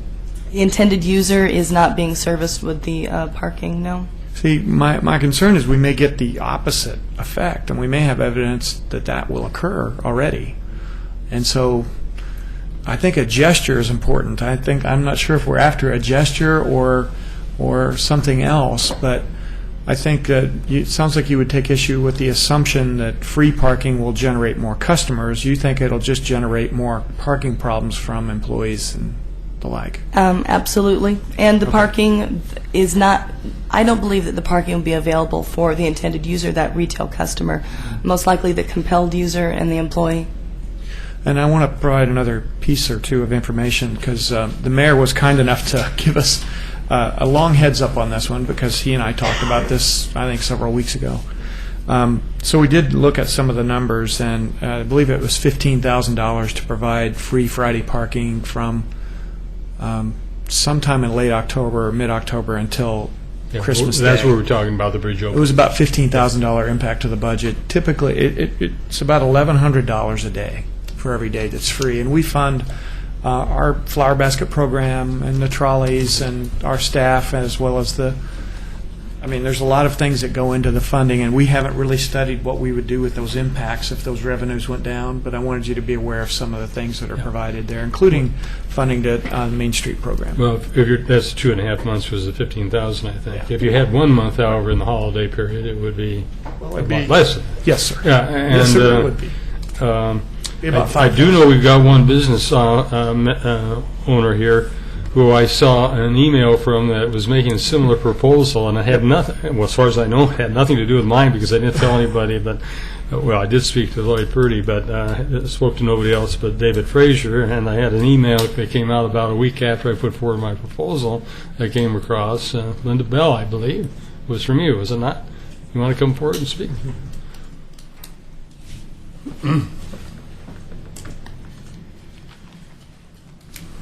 She had her name on the list.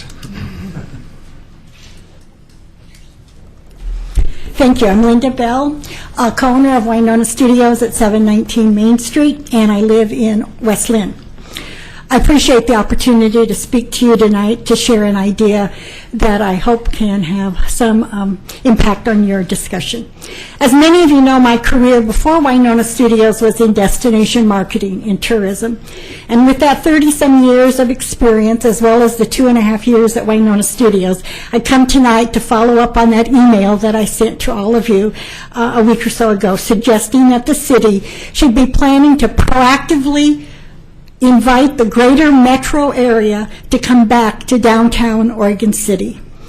This particular set of accomplishments that will come together in mid-October will not come along again for many years, if ever. we have a unique opportunity to put the spotlight on Oregon City. I refer to downtown much when I talk about this, but it honestly would be about Oregon City as a whole. When I talk to people who come into the studio that haven't been to Oregon City for years, I hear so many great comments. They're impressed and excited about the changes. They notice the waterfront, the outdoor art, the improved 99E, the number of businesses downtown, the sense of history that they feel, and the overall look of our downtown.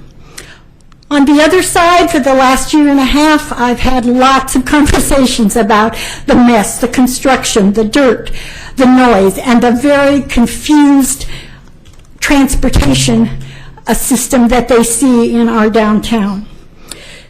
I guess it's good and bad. We don't have that many customers right now, so we don't have a lot of people that we have to change a perception about what it's going to be like downtown after mid-October. However, there are so many people in the greater Portland metro area and in our own city here of Oregon City who don't come downtown, and we need to get the invitation out to them and to get them back downtown. We need to officially invite them and give them reasons to return again and again. In many ways, we're the best kept secret in the Portland area.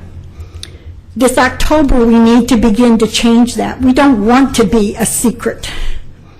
You have a strong group of interesting and dedicated businesses downtown, and that number is increasing. That number is going to start to decrease if all the time, money, and work you've directed to downtown do not start to translate into an increase in spending. Don't stop now. The physical work is about to be completed, and you have a jewel to market. When Winona Studios runs a Groupon special, it's for a series of 3 lessons. There's a reason for the multiple lessons. It takes people at least 3 visits to begin to develop a habit or a pattern and to feel comfortable coming back to a place. In my email, I proposed the idea of free parking downtown from the reopening of the Arch Bridge until after the Christmas holidays. I strongly believe that any free program like this, if it can happen, has to be coordinated with shopping and dining and promotions. This is not about code enforcement. I'm not here to talk about code enforcement. I'm talking about marketing. We have to encourage people to make more than one stop when they come for a visit. Last December, I went over to Annie Bloom Books in Multnomah Village because it's where my brother-in-law loves to shop, to get him a present. And they were having a promotion. So when I bought my book at Annie Bloom's, I got a coupon, and it invited me to go to all these other merchants and check out their specials.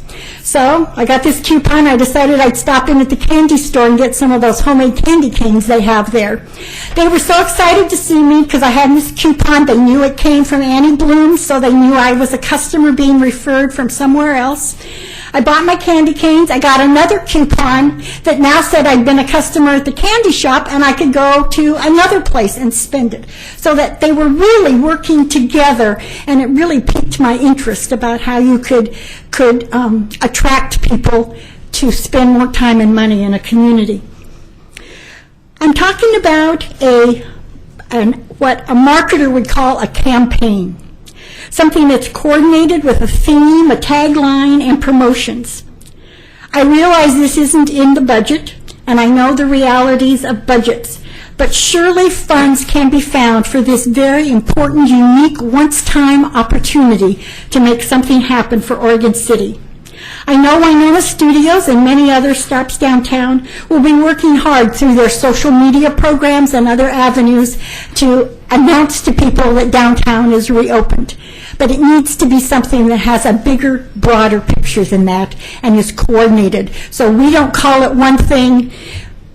Christmas at the Zoo doesn't refer to downtown's reopening in another way, and you can leave your hat on uses another way. It won't seem coordinated if we don't all have this all put together.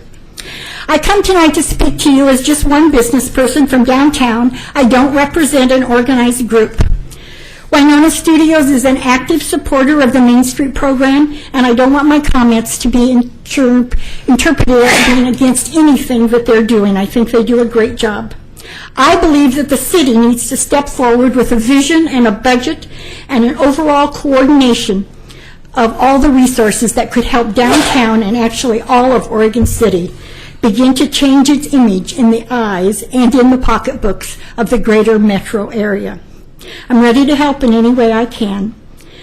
I'm talking about development, economic development. As I said, this is not about code enforcement. This is about economic development. I thank you for listening, and I hope you will take some kind of action. I also want to say one more time thank you to you, the City Commission, to all of the staff, to ODOT, to Main Street, to the contractors and professionals that have worked so hard to give us a beautiful, revitalized place downtown. Now let's make it come alive with people who are spending money downtown. Thank you. Thank you.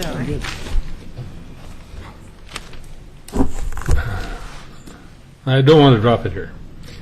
And the limited, we have limited time between now and the opening. I would like to see this as an agenda item on our next commission meeting, if that's all right with everybody. Mm-hmm. We've got other people coming. Yeah, okay. Mayor, is it agenda item for action or discussion? What do you? Well, it would almost have, we'll have what, about 4 weeks left, and that'll be it.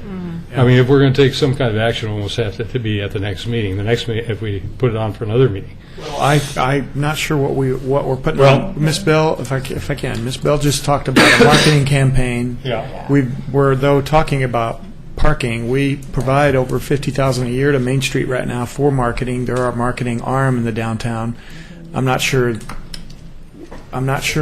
what it is we need to prepare for as staff, I guess. Well, I guess I would say that I think free parking from now to the end of the year would be a little bit problematic for us because of some of the issues. But I would like to see the free parking on Fridays to the end of the year with the opening and we can make the announcement hopefully before then, but actually make the announcement more than once then when we have the opening period of time. Why don't I suggest an agenda item that says, consider and discuss possible free parking on Fridays between now and December 25th. Or October 15th and September 25th. Yes. Yeah. Yes. I have another idea, though, too. Okay, good. Let's hear it. We'll start with on the list who will come first. Commissioner Roth. I'm ready to draft and change that language of the topic. So. Well, what I would like to add to that is that we charge Main Street with the campaign portion of it.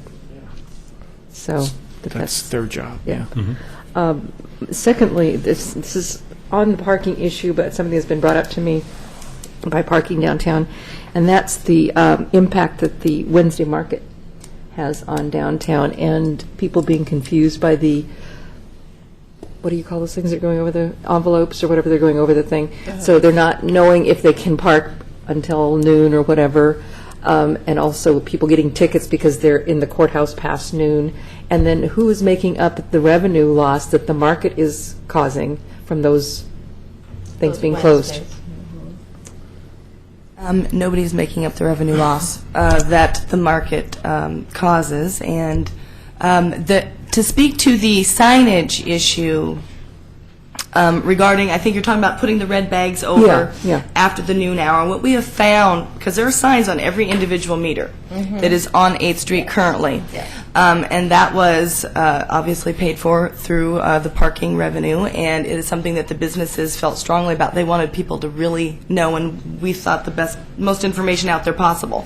We added the bag at a suggestion from one of the businesses because what we found was we still were towing cars before the market, and they like to get there and get set up, and they really are adamant that we need to get those cars out of there. Once you put the red bag on, after noon, we put the bag on, so when people come through, they see cars there and they think, oh, I can still park here. It tends to really get their attention when the ticket's on the car, the bag's thrown on the remainder of the meters, and what we have found is that we don't tow cars anymore when we do that. We tow every time we don't. Okay. So hopefully that explains that. Okay. And then, the answer to the question about who's making up that revenue. Nobody. We were told that the market is important to the city, and that we do everything in our power to help make sure it's successful. Part of the challenge for us is the we asked the commission, recommended to the commission an additional code enforcement officer back in January at a retreat last year, and the commission, I think, was supportive of that and authorized it. So our expenses are going up for the staff, and revenues are already down. Lieutenant, can you tell us a little bit about what the revenues are like and the number of citations you're writing now? I can speak on the citation aspect, and correct me if I'm wrong, but prior to the construction, our gentleman was writing approximately 125 citations down there a day, and currently we're averaging about 25 a day. So that's a substantial decrease in revenue, strictly from citations. And one clarifier is the parking study, because it's working, because it is moving some of those individuals, the employees that do get caught, that gamble with the parking spaces, they have moved outside of the core, so our circulation is increased. So the parking study is working, which is a factor to the citations as well.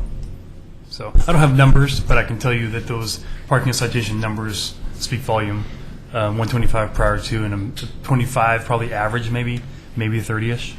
Well, it's not just the citations. I also want to add that it's also the construction. Yeah. That's had a big impact on meter revenues, even from people that are following the law, not those that are just getting the citation. So it's just a challenging time for the revenues in that department. I just wanted to highlight that. So.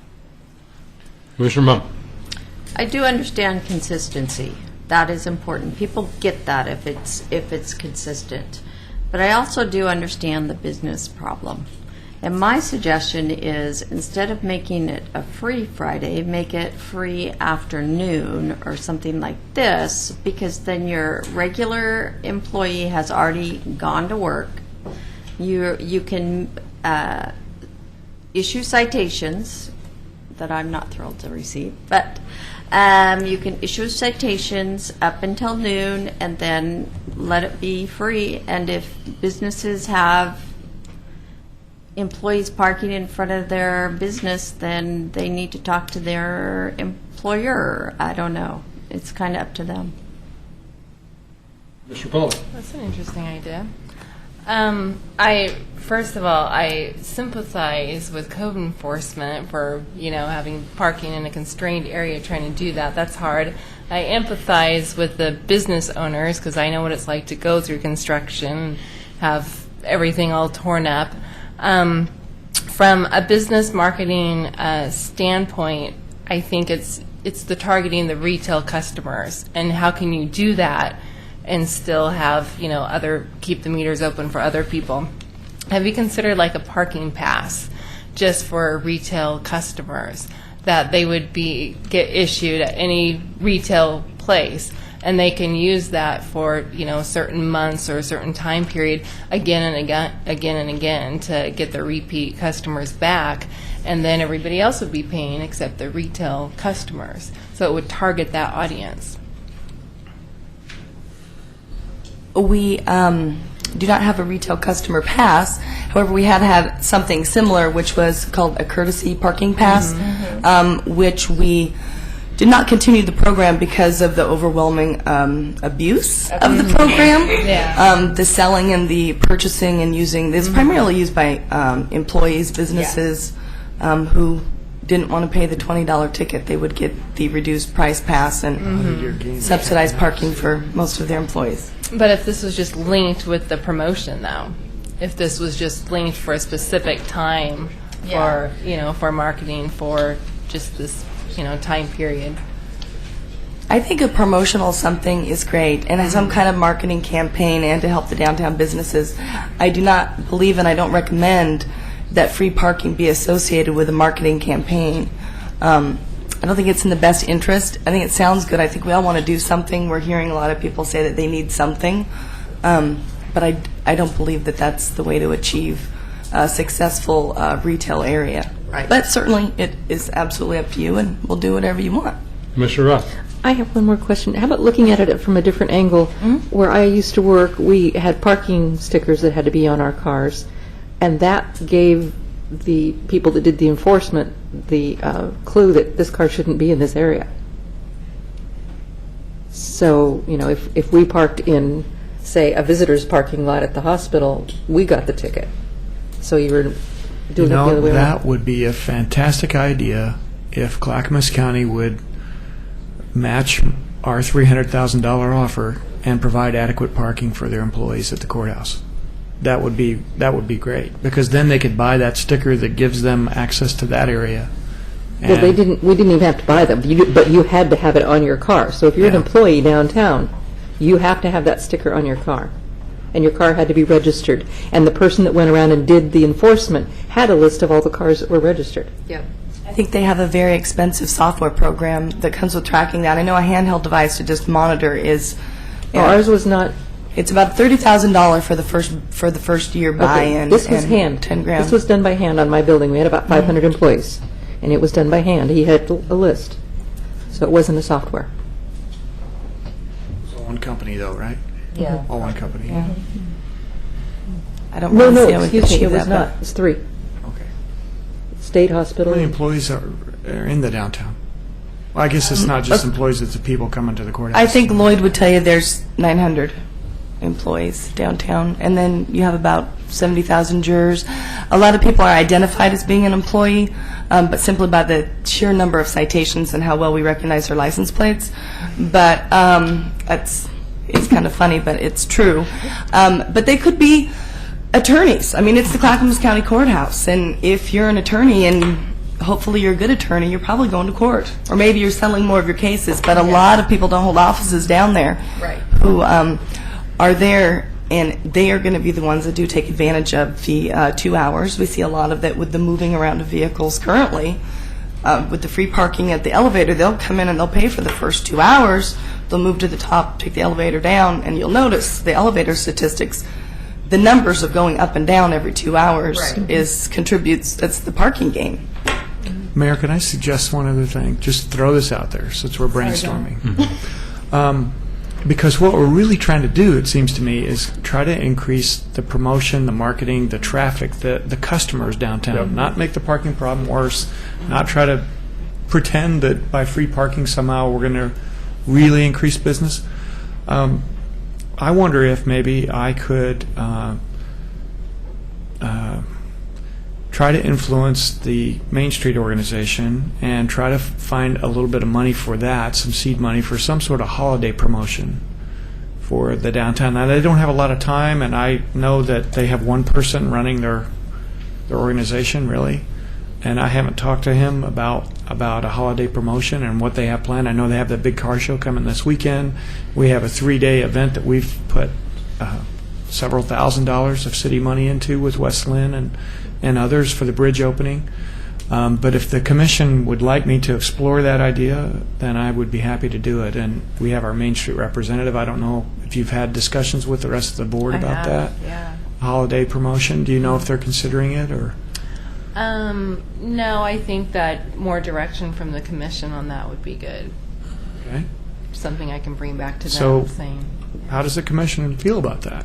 Okay. I think it's good. Yeah. They might have some suggestions about parking too, but yes, that's fine. Well, I'm not trying to.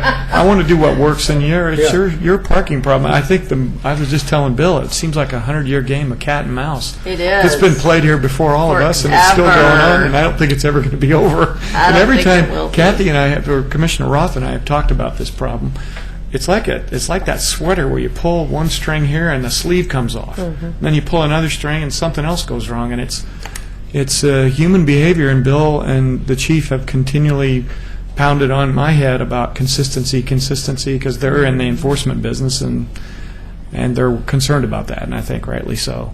So I will send out something formal this week to Main Street. I'll try to get working on that first thing tomorrow, and I'll talk to Mr. Purdy, and I'll also talk to my finance director and see if we can find a little bit of additional seed money, because we do give a lot of money to Main Street. I think they use it well. Yeah, we do. But I can see it. It would certainly be cheaper for the city than $15,000 worth of parking revenue that could eliminate the flower basket program, and I don't think people want that necessarily. People seem to like the things we do with that money, but they also want to have more promotion, and I understand that. So.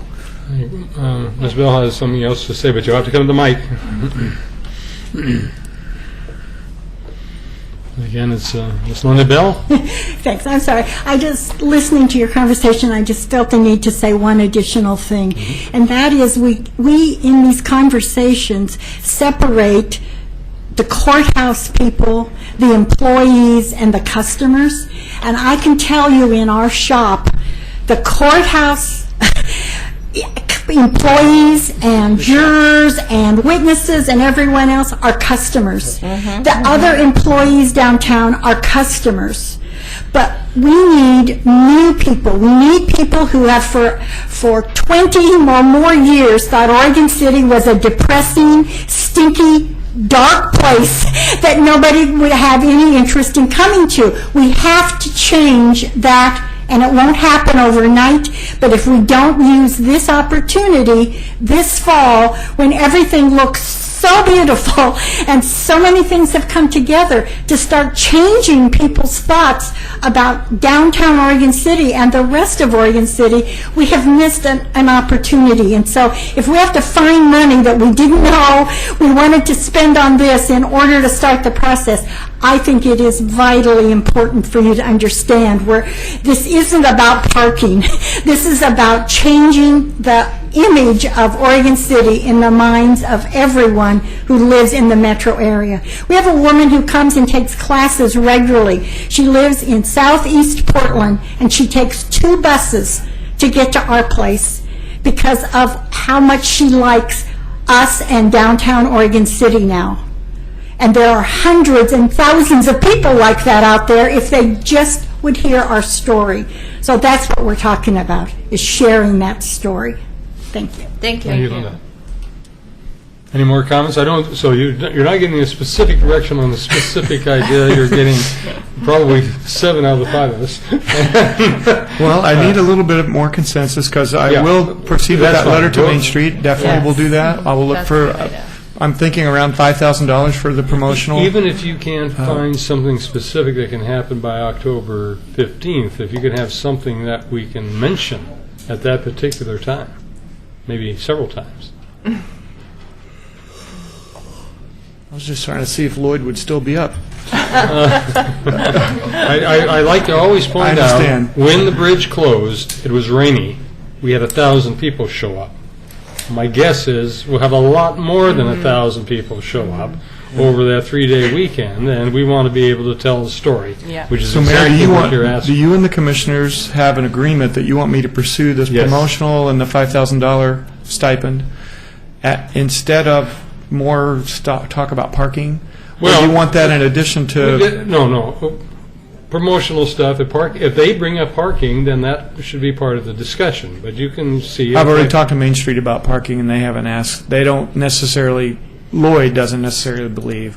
I think he's talked to his board too about whether they want. Well, I think that. when you phrased it in such a way, would you rather have $15,000 of free parking or $15,000 available for other purposes? Well, what would they do? They get $50,000 from our general fund already, No, I plus the understand that. I re-ID. So understand. I'm asking them, what are your priorities? And if they thought free parking was a priority, I think they would. That's what I was trying to find out. Yeah. Is that what you want to do with your funding? And clearly they don't, because that's not what they're doing with it. They're doing other promotional Yeah, I activities, understand. which I also want to thank you, Ms. Bell, for coming tonight. And your passion is contagious. I'm going to come down there and spend money anyway. So Yes, please. yeah, okay. I will do that, and so there's not necessarily going to be another parking thing on the agenda, but we're going to implement the free parking for that event. Well, maybe not this year. The free parking for that event? No, it may not be on the agenda this year. Okay, yes, Your Honor. I'm clear now. I have clarity. Thank you. Yes. With that, what do we have left? Staff report? Staff report. No. Well, yeah, through, staff, yeah. Wait a minute.